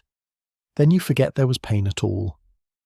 The girl looked thoughtful. "That sounds dreadful." "Most steady things are." Sometimes they worked in silence. Sometimes the girl asked questions that seemed harmless until they weren't. "Do you think everyone deserves comfort, Miss Whitby?" Clara paused mid-stitch. "Deserve has nothing to do with it, miss. Comfort belongs to whoever can afford to stop working." "But that isn't fair." "Neither is gravity," Clara said. "But we all live under it." Miss Fairchild frowned, as though that truth had never been presented so plainly. She didn't argue, but Clara could see the thought forming, threading itself into the fabric of her mind. It wasn't rebellion yet, just the awareness of weight. Mrs. Fairchild, meanwhile, began to take notice of her daughter's new interest in the help. "I do wish you'd stop spending time in that cramped room," she said one afternoon. "It's not fitting." "But I'm learning," the girl protested. "You're observing," her mother corrected, "and observing makes one critical." Clara heard the exchange from behind the half-open door. She smiled faintly to herself. If only it did, she murmured. The servants too began to sense a shift. The cook found herself receiving unexpected thanks. The footman was startled by the young miss handing him a handkerchief for his cough. Small gestures, but unsettling in their novelty. "She's turning peculiar," someone whispered in the scullery, and perhaps she was. One evening Miss Fairchild came to Clara's room carrying a folded scrap of paper. "I wrote something," she said shyly. "A poem." "Oh?" Clara asked, eyebrow arched. A dangerous habit. Words have sharper points than needles. The girl laughed, unfolding the page. It was clumsy, sweet, and full of borrowed metaphors, about sunlight and shadows, and a seamstress who stitched the silence into meaning. When she finished reading, she looked up anxiously. "Is it dreadful?" "It's honest," Clara said. "That's rarer." The girl smiled, flushed with pride, and left the paper on the table. After she'd gone, Clara read it again, slower this time. The handwriting was neat, the thoughts earnest, and for the first time Clara felt a pang she hadn't expected. Something like tenderness mixed with guilt. She hadn't meant to pull anyone into her quiet rebellion. It was supposed to be private, a small act of survival, not contagion. She folded the poem carefully and slipped it between the pages of her scrapbook. That night she worked later than usual, her mind restless. She thought of her mother, who'd spent her whole life mending other people's clothes and never once questioned why. She thought of Miss Fairchild, born into silk yet now fumbling with thread. And she thought of herself, somewhere between the two, bound by neither comfort nor obedience, but by habit. As she stitched, her hands moved with mechanical grace, but her thoughts roamed freely. She'd always believed that her small words, hidden in seams and hems, belonged to her alone. But maybe words, once born, refused to stay caged. Maybe they travelled, slipped through fabric, through eyes, through hearts. She leaned back and whispered to the candle, "So this is what it feels like to be heard." The flame fluttered as if in agreement. Outside, the city exhaled in distant clatter, carriage wheels, laughter, a barking dog. Inside, Clara smiled faintly and added one more word to her hidden patchwork quilt. This one, stitched in pale gold, read, "Echo." She set her needle aside, rubbed her eyes, and let the candle burn a little longer than usual, its flame trembling, alive, unwilling to be ordinary. By midsummer, the Fairchild house had grown uneasy. Nothing obvious, the silver still gleamed, the curtains still hung heavy, the dinner still clinked and murmured with polite applause. But beneath it all, something in the air had shifted. Whispers travelled faster now, glances lingered longer, and every servant seemed to pause before speaking, as if words had suddenly become fragile. It was Mrs. Fairchild who felt it first. "The girl's different," she said one morning, frowning as her daughter hummed at breakfast. "She used to talk of parties. Now she asks about wages." Mr. Fairchild grunted from behind his newspaper. "She'll grow out of it." "She'd better," Mrs. Fairchild muttered. "Curiosity in women leads nowhere good." Clara, sitting 2 floors above, heard none of it, but she could feel it all the same. The air of the house had changed temperature. Miss Fairchild still came to her workroom each day, still perched on that same stool, still asked questions that hovered dangerously close to sincerity. Yet now there was a cautiousness between them, like a thread stretched too tight. "Mother says I'm spending too much time here," the girl said one afternoon watching Clara sew. "And do you agree with her?" Miss Fairchild hesitated. "No, but I think she's afraid of something. I just don't know what." "Truth, most likely," Clara said. "It wrinkles easily." The girl laughed, but it was softer than before. She'd grown quieter these past weeks. Not sad, just thoughtful. There was a maturity in her that hadn't existed before, something Clara recognised with both pride and guilt. She hadn't meant to teach her anything. Influence, she decided, was a kind of accident. A needle dropped in passing that still managed to leave a mark. Later that week, Mrs. Dawes came to her room with folded arms and a face like storm weather. "The mistress has been asking about you," she said. "Wants to know what sort of talk goes on in your workroom." "Plain talk," Clara said calmly, "about fabric mostly, and tea. Mind yourself, Miss Whitby. You're clever, but clever doesn't keep you when the gentry take fright." Clara nodded, understood. That night she worked slower than usual. The rhythm of the house pressed against her like a warning.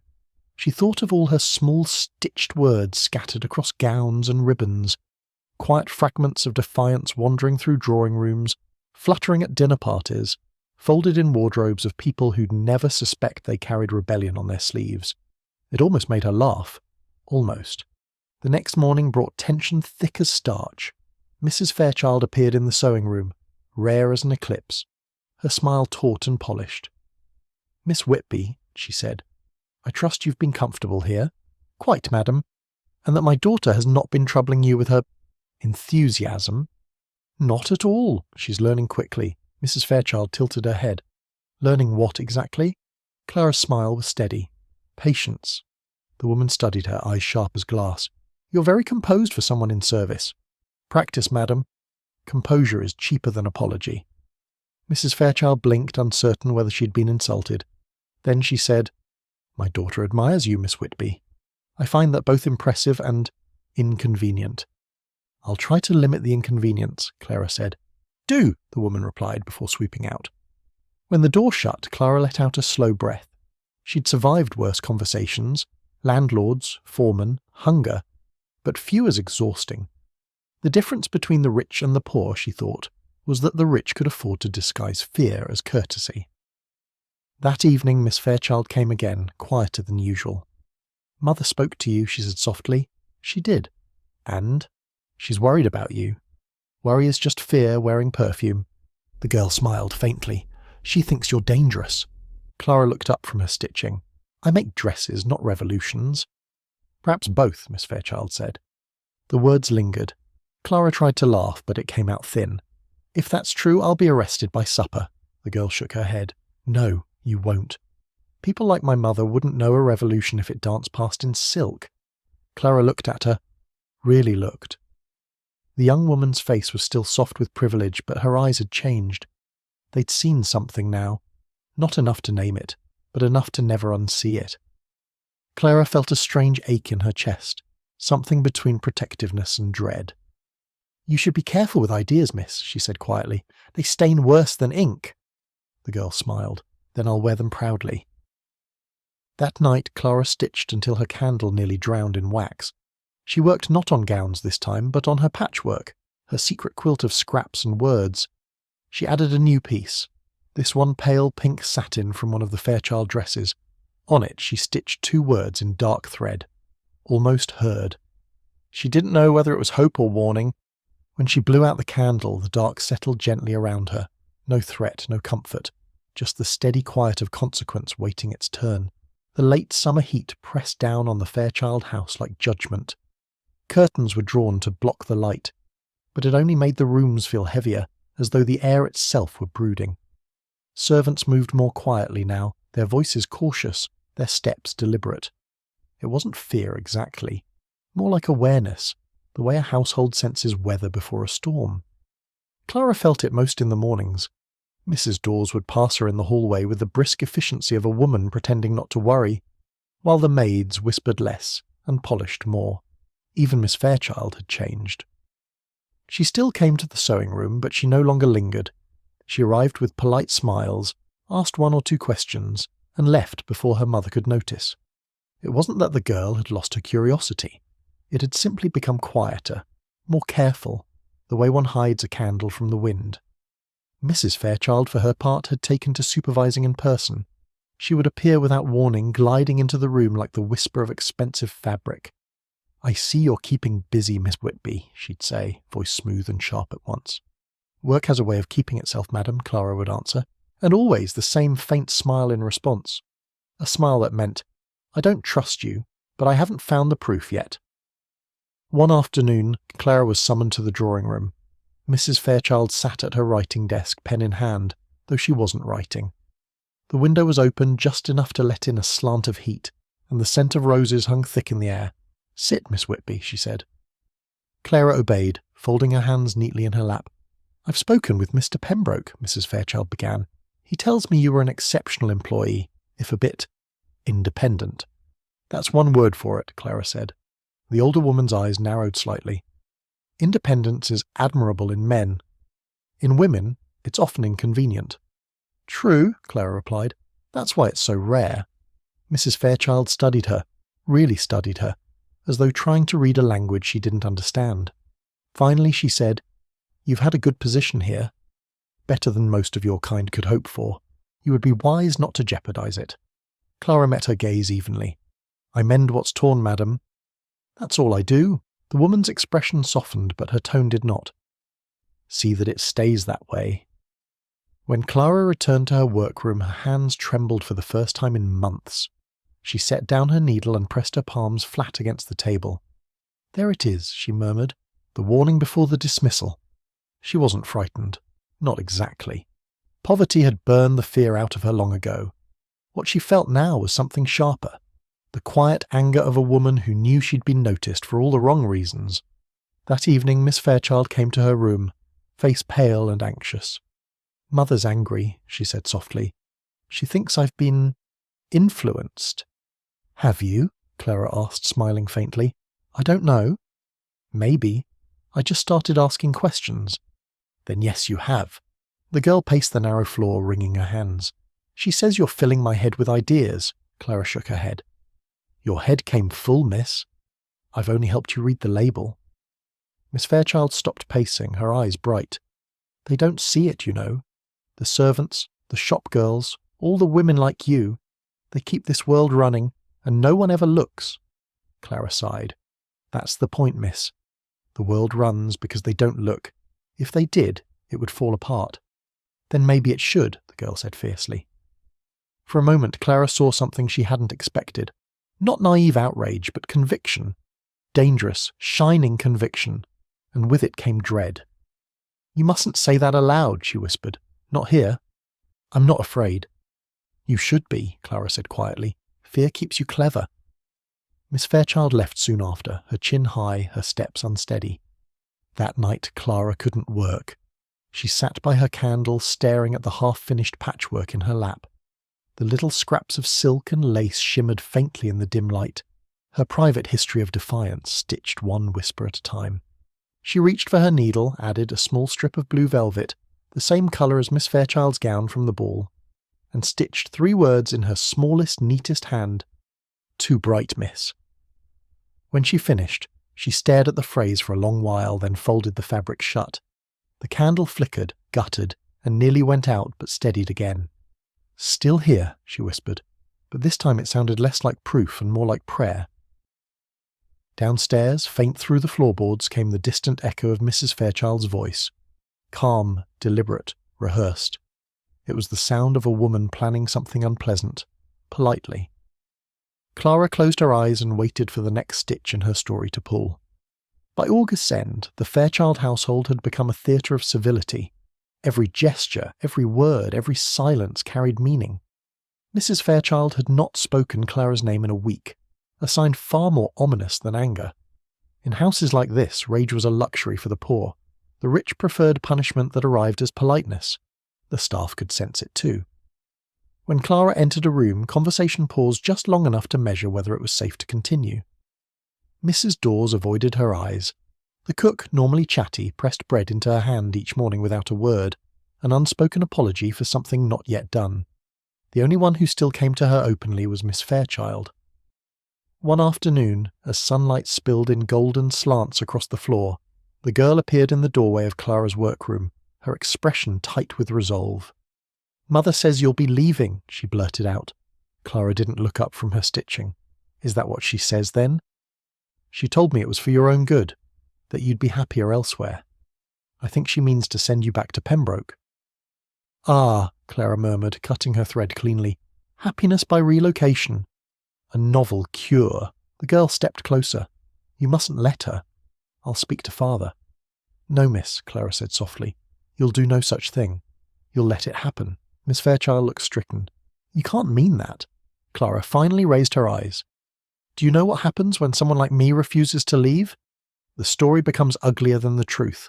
I don't intend to give your mother another scandal to dust." Tears prickled the girl's eyes. "This isn't fair." "It never is," Clara said gently, "but fairness is a privilege too." The girl turned away, shoulders trembling, then whispered, "You changed me." Clara smiled faintly. "Then at least the thread held." She thought that was the end of it. But the next day Mrs. Fairchild herself appeared, dressed immaculately in mourning grey, as though decency required a colour palette. "Miss Whitby," she began, "you've served this family well. But as you can imagine, households like ours require discretion." Clara inclined her head. "Of course, madam." "There have been remarks," Mrs. Fairchild continued. "The staff talk. They say you've filled my daughter's head with dangerous ideas, notions about equality, independence, and, heaven help us, conscience." "I must have sewn it into her hem by mistake," Clara said quietly. Mrs. Fairchild's lips thinned. "You make light of this." "I make do with what's left, madam." "Light's one of them." The woman exhaled sharply. "You're clever, Miss Whitby." "Clever women in service rarely end well. I suggest you take your leave with gratitude." Clara stood, folding her hands neatly in front of her. "May I finish the gown I've started? It's poor manners to leave a hem unstitched." Mrs. Fairchild hesitated, caught between disdain and discomfort. "Very well," she said. "You'll depart by the week's end. I'll have your wages prepared." "Generous," Clara murmured. "I'll try to spend them on humility." When she was alone again, she let out a laugh that caught halfway in her throat. Too bitter to be humour, too soft to be defeat. The truth was, she'd known it was coming. You could only exist unseen for so long before someone decided you'd been visible too often. That night she packed in silence. Her thimble, her mother's scrap of lace, the poem Miss Fairchild had written, and the patchwork she'd been building in secret. The quilt was nearly complete now, a tapestry of rebellion disguised as craft. Each piece carried a fragment of her endurance, her laughter, her exhaustion, her hope. She spread it across the table and touched the stitches one by one, reading her life in thread. Enough. Hunger. Still. Here. Look. Echo. Too bright. Almost heard. There was room for one more. She cut a square from the sleeve of the dress she'd been sewing, a pale grey silk, the colour of civility. Into it she stitched her final word of the night, leaving. The candle sputtered low and she smiled at it. "You and me both." Downstairs, faint laughter drifted from the parlour, brittle and distant, the sound of people too comfortable to know they were cruel. Clara folded her quilt, packed it carefully and laid it beside her bag. She wasn't sure where she would go, but she knew what she wouldn't do: apologise for being seen. When the flame finally guttered out, the darkness felt clean. Not defeat, not loss, just absence. A pause between breaths. She lay down on her narrow bed and whispered, "Still here." But not for long. Clara's last week passed the way endings often do, too quietly for the importance they carried. Nothing was said outright. That was the Fairchild way. But silences thickened like dust, and every corridor seemed to hold its breath. She worked steadily, methodically, as if nothing had changed. Her hands still mended, her needle still whispered, but her mind was already packing itself away. Even the candlelight seemed to know, burning lower, slower, as though reluctant to see her go. The servants avoided meeting her eyes, not out of cruelty, but because pity was contagious. Mrs. Dawes, however, couldn't help herself. One morning, she stopped Clara in the pantry doorway and said quietly, "I wish it were different." "So do I," Clara replied, "but wishing's a poor seamstress." "It never holds." Miss Fairchild kept her distance for most of that week. It wasn't cowardice, more like sorrow she didn't know how to name. But on Clara's second-to-last evening she appeared in the workroom doorway, holding something folded in her hands. "I made you this," she said. Clara looked up from her sewing. The girl unfolded a handkerchief, clumsy but careful, with her initials stitched in shaky blue thread. The lines were uneven, but honest. "I see you've been practicing," Clara said gently. "I wanted you to have something I made," the girl said, "not something I bought." Clara smiled, that soft, tired smile she wore like armour. "Then it's worth more than anything in this house." The girl hesitated, then whispered, "You don't have to go." "I do," Clara said. "You'll understand one day. Houses like this can't stand women who think too much, upstairs or down." "Then they should fall," the girl said, fiercer than she'd ever sounded. Clara reached out, touched her sleeve. "Maybe one day they will. But not because of me. I'm just the needle. You'll be the thread." That made the girl cry, though she tried not to. "I don't want to forget you," she said. "Then don't," Clara replied. Remember me every time something tears." The next morning came early. Mrs. Fairchild had arranged everything neatly, efficiently. A small purse of wages, a letter of recommendation so impersonal it could have been addressed to anyone, and a farewell that sounded more like a verdict. "You've done fine work," the woman said, standing tall in her grey silk. "I trust you'll find employment elsewhere." "I always do," Clara said. The carriage that would take her back toward the city waited at the gate. Her bag was light, her steps steady. Miss Fairchild appeared at the top of the stairs as she passed, pale, silent, her fingers gripping the banister. Their eyes met briefly, and that was enough. Words would have cheapened it. Outside, the sun was too bright, the world too loud.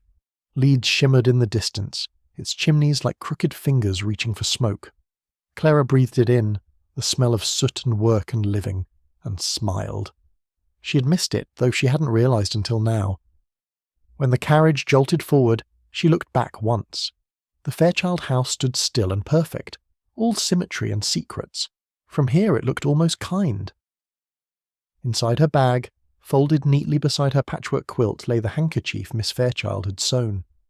On its corner, hidden under the embroidered initials, Clara had added a few small stitches the night before she left, a message the girl would one day find if she ever looked close enough. Keep sewing. The road unfolded ahead of her, rough and rutted but real. She watched the fields pass, gold and green, until the house disappeared behind her entirely.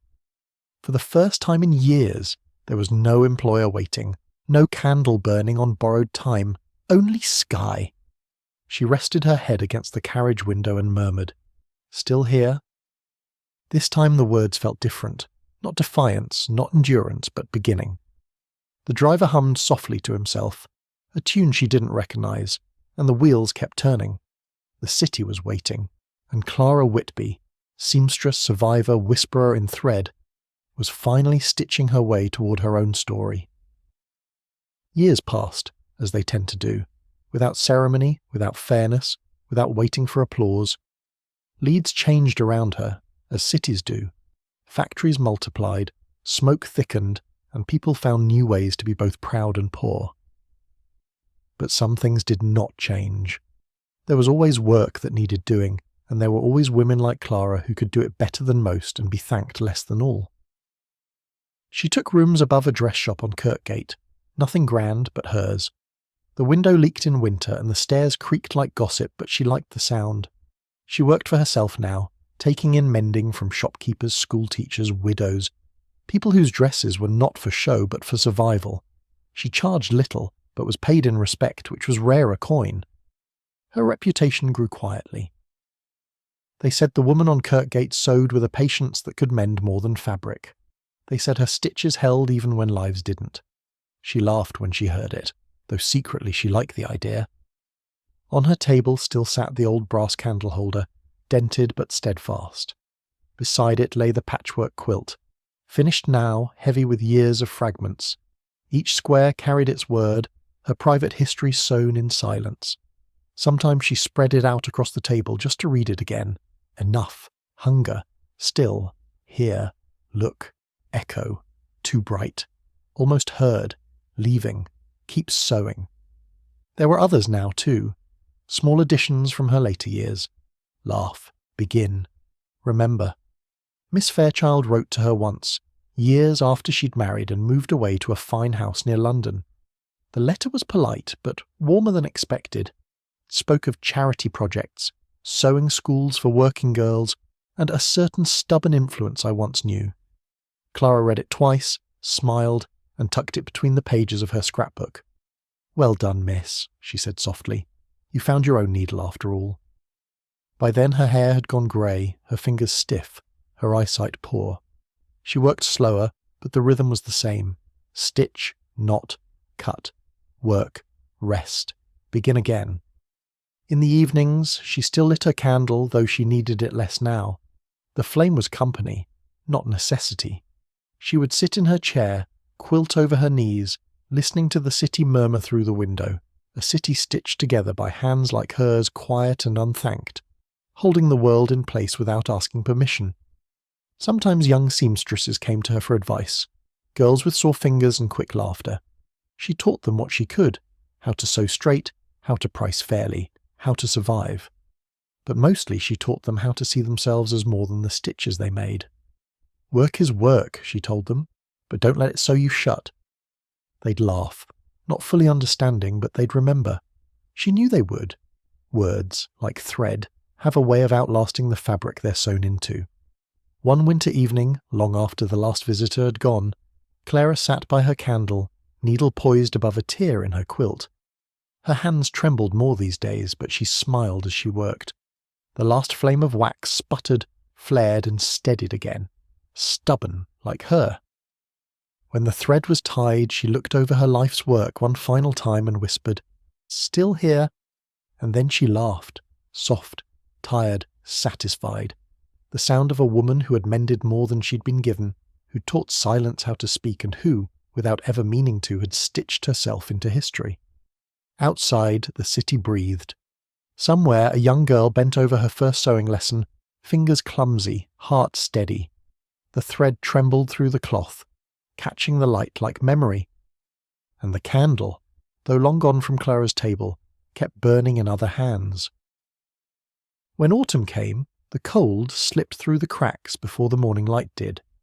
Clara had moved again, not far, just across the square to a smaller room, closer to the market where voices started early and never stopped. She liked the noise. It made loneliness seem less personal.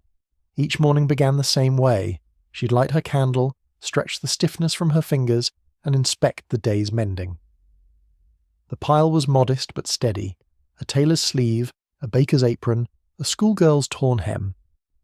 Work came and went like the weather, sometimes enough to buy meat, sometimes only candles. But she'd learned long ago that stability wasn't comfort. It was just repetition dressed up nicely. She'd started keeping a small notebook beside her sewing tin, a habit she blamed on Miss Fairchild's letter. The notebook wasn't for stories or poetry, only small observations: the smell of wet wool on market days, the sound of buttons clattering like coins, the way children run faster when they're cold. She told herself she wrote them down for no reason at all, though secretly she liked the proof that her eyes still noticed things. Her neighbours fascinated her. The room next to hers was rented by a printer's apprentice who coughed through the night but whistled every morning. Across the hall lived a widow who sold ribbons and shouted at pigeons. Clara liked her immediately. They'd exchange gossip through the thin walls, two women speaking through plaster like conspirators through fog. "Your hands never stop, do they?" the widow called one evening. "Yours never do either," Clara replied. "Only difference is mine make less noise." "Noise keeps me alive," said the widow. "So does silence," Clara said. "We'll see whose method lasts longer." Some nights Clara still worked by candlelight. Other nights she simply watched it burn, the flame tilting as if listening. She'd begun to think of it less as light and more as company, a small, obedient witness to her days. One Thursday, a girl of about 15 arrived at her door, thin, pale, threadbare coat held shut with determination more than buttons. "Are you the seamstress who doesn't shout?" the girl asked. "I can shout if it's required," Clara said, "but only on commission." The girl smiled, nervous but sincere. "My mistress says you fix things properly, not quick, proper." "I fix what can be fixed," Clara said, "and what can't." The girl thought a moment. "Then you make it look like it can." That earned her a seat by the stove and half a cup of tea. The girl watched Clara work, wide-eyed, as the needle darted through a tear in her apron. "You make it look easy," she said. "It is easy," Clara replied. "What's hard is being paid for it." The girl laughed, a small, uncertain laugh that sounded familiar, like something Clara used to do before she learned better. When the mending was done, Clara folded the fabric neatly and handed it back. "Tell your mistress I charge by the truth," she said. "What's that mean?" "It means if she lies about the damage, I double the price." The girl's laugh turned real this time, bright and quick, echoing up the stairwell long after she left. Clara smiled into her tea and whispered, "Still here?" Outside, the streets were slick with rain, horses snorting steam, boots splashing through puddles that reflected dull slices of sky. She watched from her window as people hurried by, every one of them stitched to the city in their own invisible way. Her hands ached more these days, but she kept working. Each stitch was slower now, but each carried more weight, as if the years had thickened the thread. Sometimes she wondered whether her little hidden words, those tiny rebellions she'd once sewn into hems and cuffs, still existed somewhere. Maybe they'd been burned, washed away, forgotten. Or maybe, she thought with quiet satisfaction, they were still out there, scattered through the world like seeds. Perhaps some girl somewhere was still wearing a gown that whispered "look" when it moved. She bent back over her work, lips curved into that same dry smile. "That's all right," she said softly. "They were meant to travel farther than I ever could." The candle wavered once as though agreeing. Clara straightened her back, threaded her needle again and began a new seam. The day went on, and so did she. Winter came in slowly, like an apology that took its time. The fog rolled in from the river first, turning the streets to milk, softening the hard edges of leads, until it looked like a half-finished drawing. Clara liked it. The fog made everything equal. The grand houses and the crooked ones disappeared at the same pace. Her fingers had stiffened with the cold, but she'd learned to warm them over a mug of tea before touching her needle. "We all creak in winter," she told herself, "even the furniture." Work didn't stop for weather. The market women brought in gloves torn from lifting crates. The butcher's wife came in weeping over a ripped hem, and every child in the neighbourhood seemed to have a coat with a story. Clara mended them all, sometimes for coins, sometimes for bread, sometimes for nothing but gratitude. "I charge according to appetite," she'd say, and no one ever knew whether she was joking. By December, the girl from the ribbon shop had begun visiting more often. Her name was Elsie. 15, sharp-tongued, soft-eyed, and determined to survive without anyone's permission. Clara had taken to letting her sweep the room, tidy the scraps, and sit by the candle in the evenings. She said it was for company, though both of them knew it was a kind of apprenticeship. "Do you ever get tired of sewing?" Elsie asked one night, winding thread too tightly around her fingers. "Of sewing? Never," Clara said. "Of the reasons we have to sew? Always." Elsie grinned. "You mean the rich ladies and their gowns?" "I mean the world and its holes," Clara said. "They keep getting bigger, and I keep being told to patch them." The girl laughed, half confused, half admiring. "You say strange things." "And yet you come back every evening," Clara said. The candlelight flickered over their faces, 2 generations mirrored in shadow and flame. Clara taught her the small tricks no book bothered to mention. How to knot a thread so it wouldn't slip, how to hide a mend so it looked deliberate, how to keep your fingers from trembling when you were too tired to see straight. "The hands learn before the mind does," she told her, "and they never forget." On the coldest nights, when the wind pressed against the window and the fire burned low, they'd sit in silence, listening to the world outside. Once, Elsie broke the quiet. "What happens to all the things you fix? Do you ever see them again?" "No," Clara said, "but I like to think they go on living somewhere, even when I don't." She didn't tell her about the words she used to stitch into garments. That was her secret still. But one night, half dreaming, she found herself doing it again, a small square of cloth on the table, pale and thin, just begging to be claimed. She took her old needle and wrote a single word in thread so faint it could barely be seen. "Continue." She smiled at it, folded it into her patchwork quilt and slept better that night than she had in years. As the weeks passed, Elsie grew surer, quicker. Her stitches straightened. Her patience deepened. Clara watched with quiet pride. "You'll outsew me soon," she said. Elsie shook her head. "Never. You've got magic in your hands." "No," Clara said softly, "just repetition." "And a little stubbornness." The girl laughed. "Then I'll learn both." Sometimes Clara thought she saw her younger self sitting across from her, thin, determined, half-starved and half-dreaming, and wondered if she'd recognise the woman she'd become. She hoped not. She preferred to think of that girl still mending sleeves in candlelight, believing life would start later. Snow fell one evening, thick and patient. The rooftops turned white, and the air smelled of soot and cold iron. Clara stood at her window, her candle in hand, watching the flakes fall past the glass. Each one looked fragile, but the street below was already covered. Soft, quiet, relentless. Elsie came up behind her. "You look happy," she said. "I'm remembering," Clara said, "and that's nearly the same thing." The girl leaned on the windowsill beside her. "What are you remembering?" "Everything that didn't break," Clara said. They stood together for a long time, watching the city disappear beneath the snow. The candle burned low. The night stretched on. The thread never ran out. By the time the frost lifted, the whole city seemed to exhale. The street smelled faintly of damp stone and yeast from the bakeries. The river ran loud again, breaking its thin coat of ice. The world, Clara thought, was full of sounds returning. Hammers, carts, children, even laughter.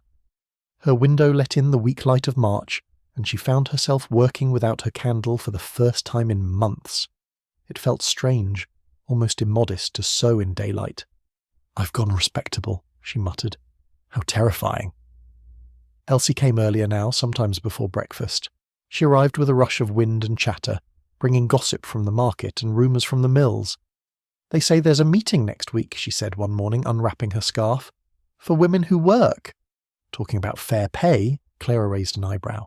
"And what will they do after the talking?" "I don't know," Elsie said. "Maybe shout. Maybe march." "Then they'd better learn to sew first," Clara said. "Shouting tears things." The girl laughed. "You'll come, won't you?" "I'll mend what's left after," Clara said. But she thought about it. That afternoon, the bell above the shop door rang 3 times in quick succession. Not the usual rhythm of customers, but of someone impatient. When Clara looked up, she nearly didn't recognise the woman standing there. Miss Fairchild, though she wasn't a Fairchild anymore, stood in the doorway, wrapped in travelling clothes, a bonnet tied with silk. Her face was older, sharper, but her eyes were unmistakable.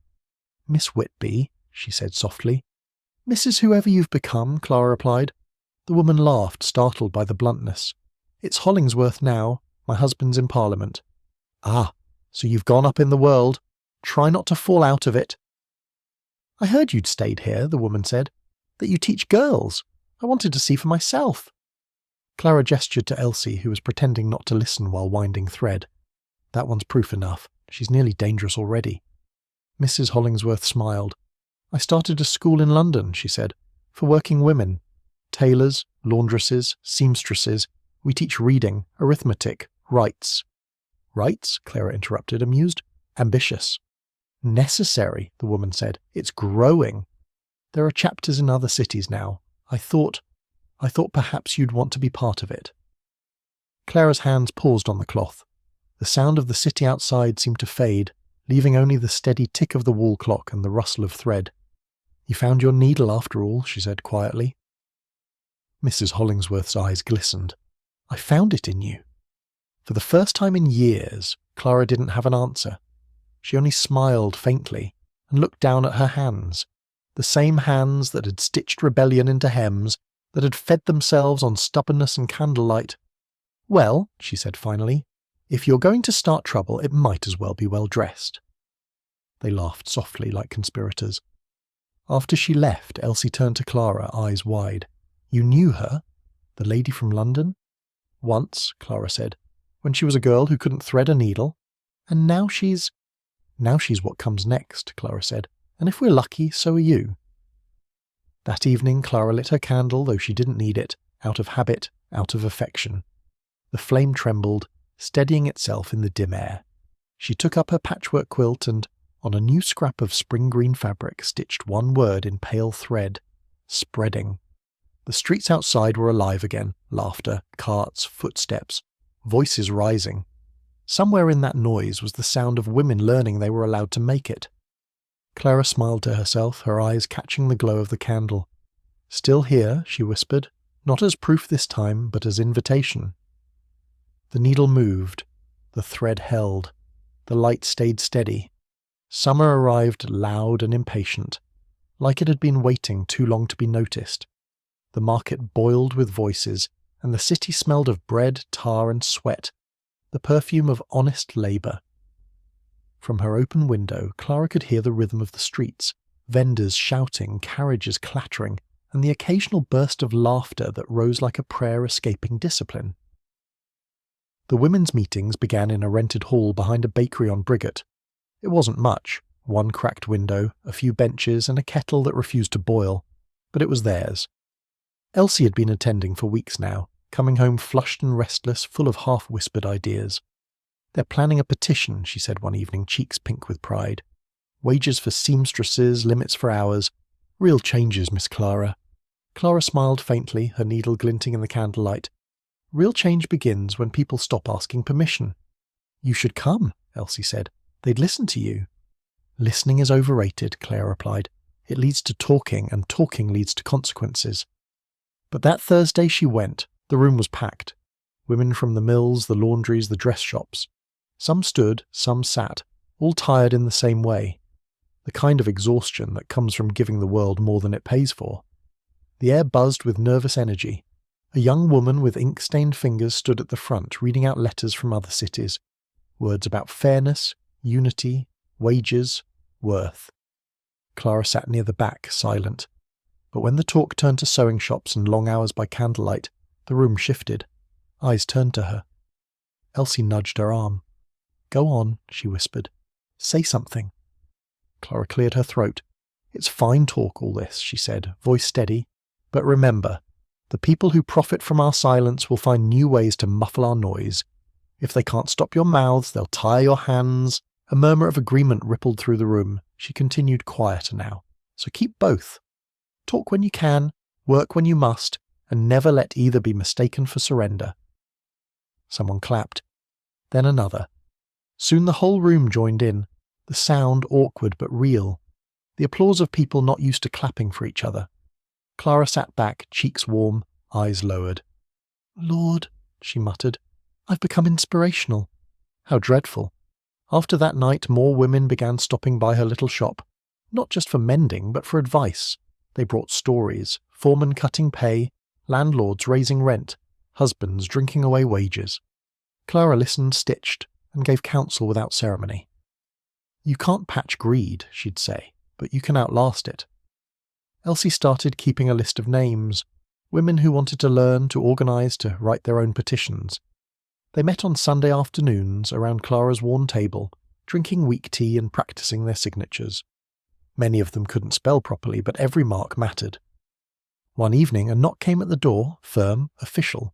A man in a dark coat stood outside, holding a folded letter. Miss Whitby, he said stiffly, there have been complaints. Meetings, gatherings.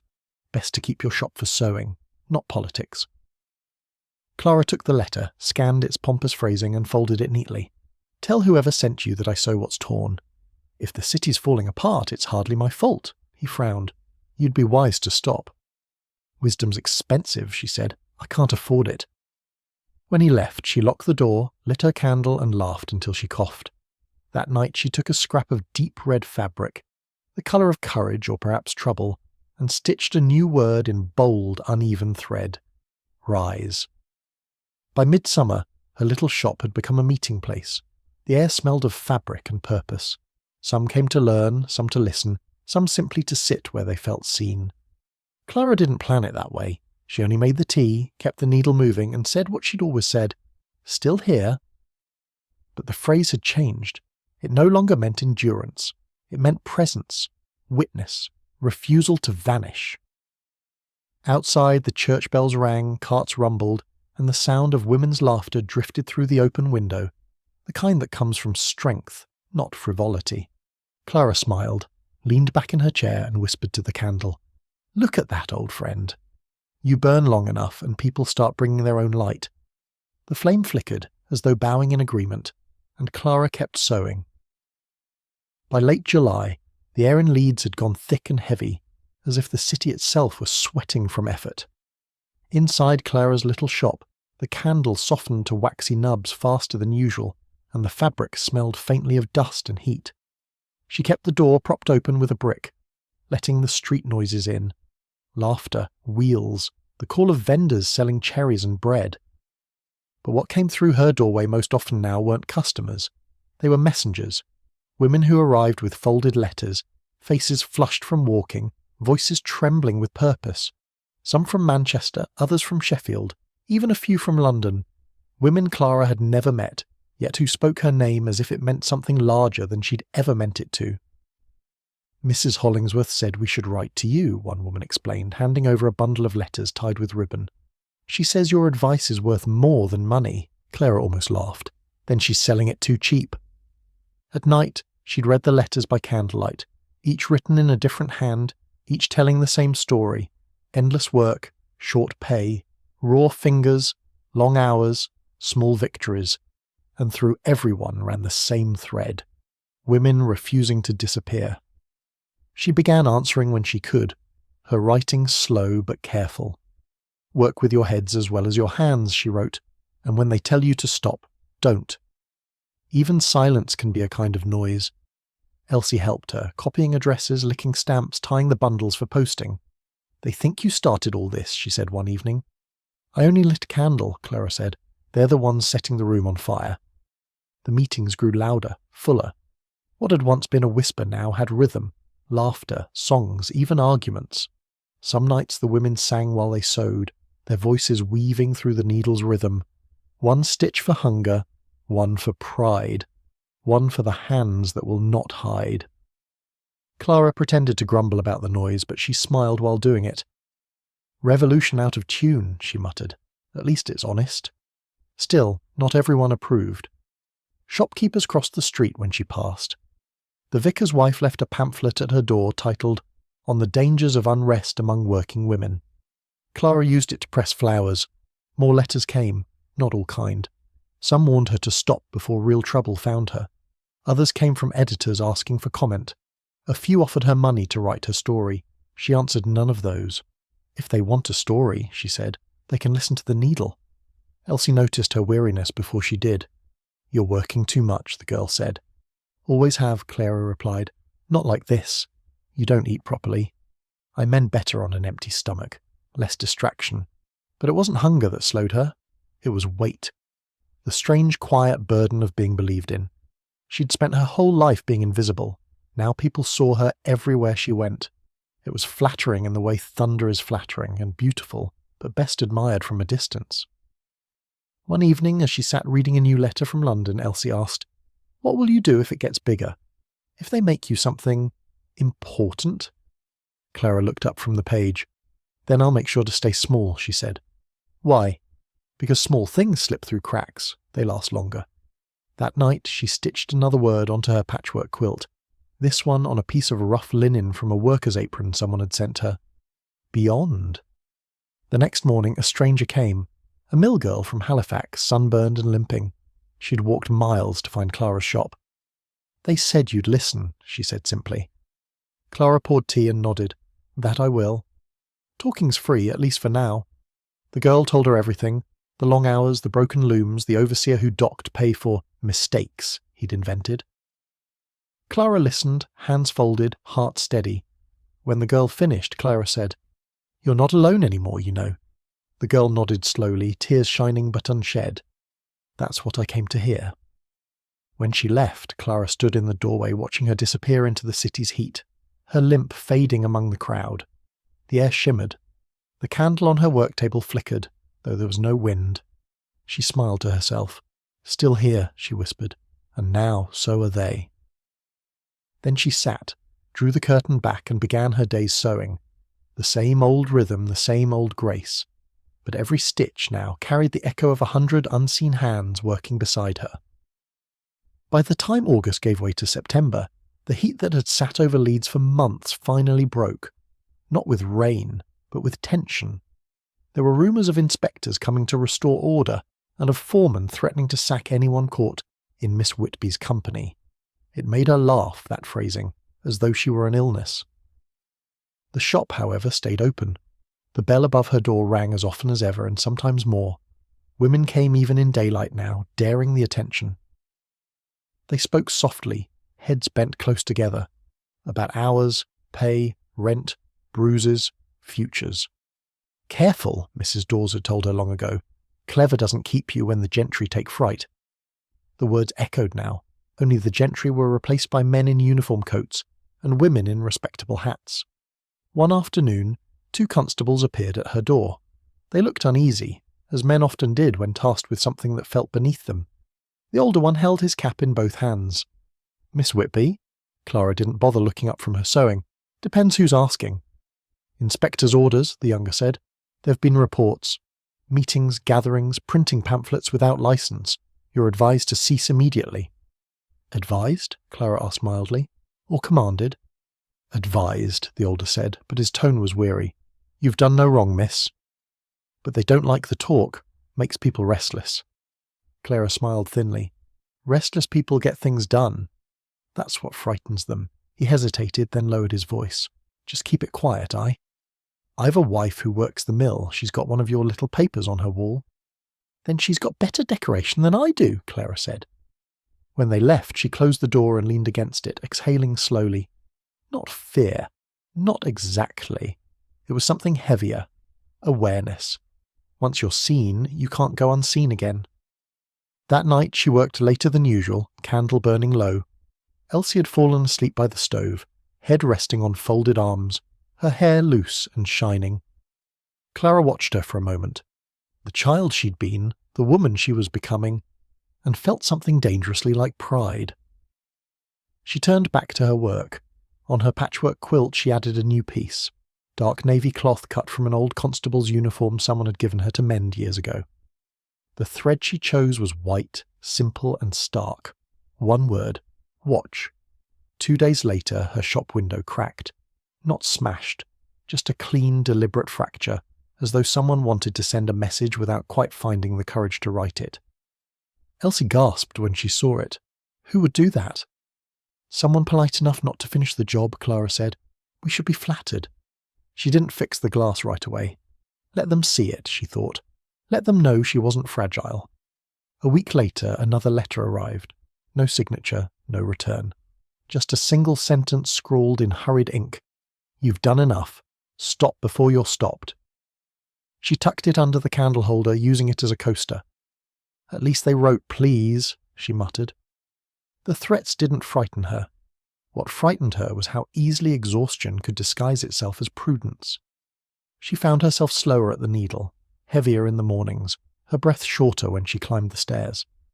Don't go soft now, she told her reflection. You've only just started mattering. Elsie noticed, of course. You're pushing too hard, she said. Let me take some of the mending. You already do, Clara said.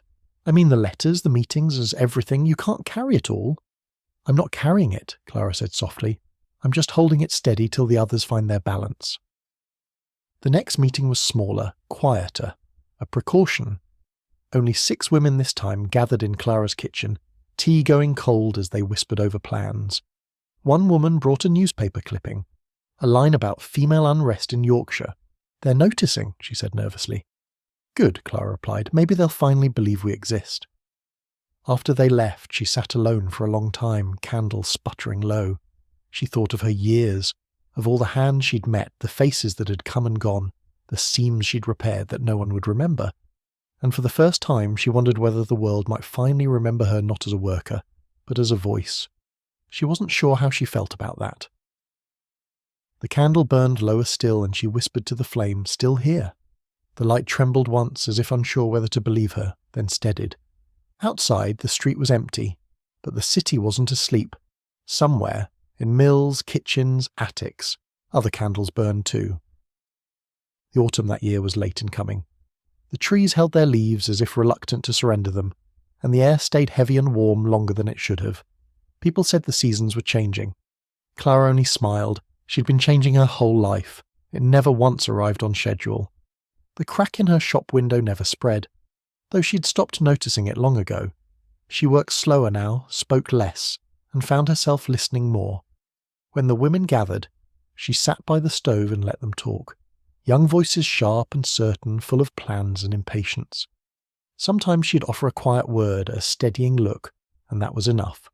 They no longer needed her to lead. They only needed her to exist. Proof that what began in one candle's light could outlast the darkness that followed. She felt her strength thinning the way fabric does. Still useful, still whole, but softer at the edges. Some days she forgot what she'd eaten, others she forgot if she'd eaten at all. But her mind stayed bright, steady, like a single flame that refused to go out of spite.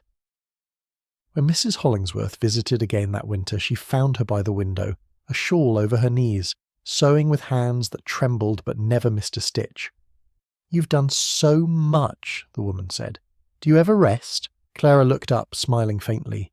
"Rest is for things that stop mattering. I'm not there yet." Outside, snow began to fall, thin, patient flakes turning the street white, erasing footprints as they formed. Inside, the air was warm with the smell of tea and thread. Elsie stirred the fire, glancing back now and then, as if afraid to miss a moment. When the last customer left that evening, Clara blew out her candle and sat in the dark a while, letting her eyes adjust. She realised with a small laugh that she no longer needed the light. The hands remembered every motion. The work remembered her. Her patchwork quilt lay folded at her side, heavy with years of pieces and words. It had grown too worn to hang, too precious to sell. She ran her fingers over it one last time. Enough. Hunger. Still, here. Look. Echo. Too bright. Almost heard. Leaving. Keep sewing. Continue. Spreading. Rise. Beyond. Watch. Each word was a heartbeat she'd stitched into the world. She laid the quilt across her lap and whispered, "There you are, my life." When morning came, Elsie found her still sitting there, the quilt pulled high, the needle resting loose in her fingers. The candle beside her had burned down to nothing, leaving only a thin ribbon of wax and the faint scent of smoke.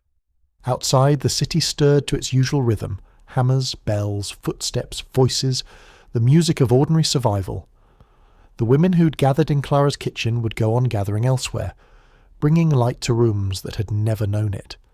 And somewhere, in some new house, another seamstress would sit down to her work by candlelight, steadying her hands the same way Clara once did.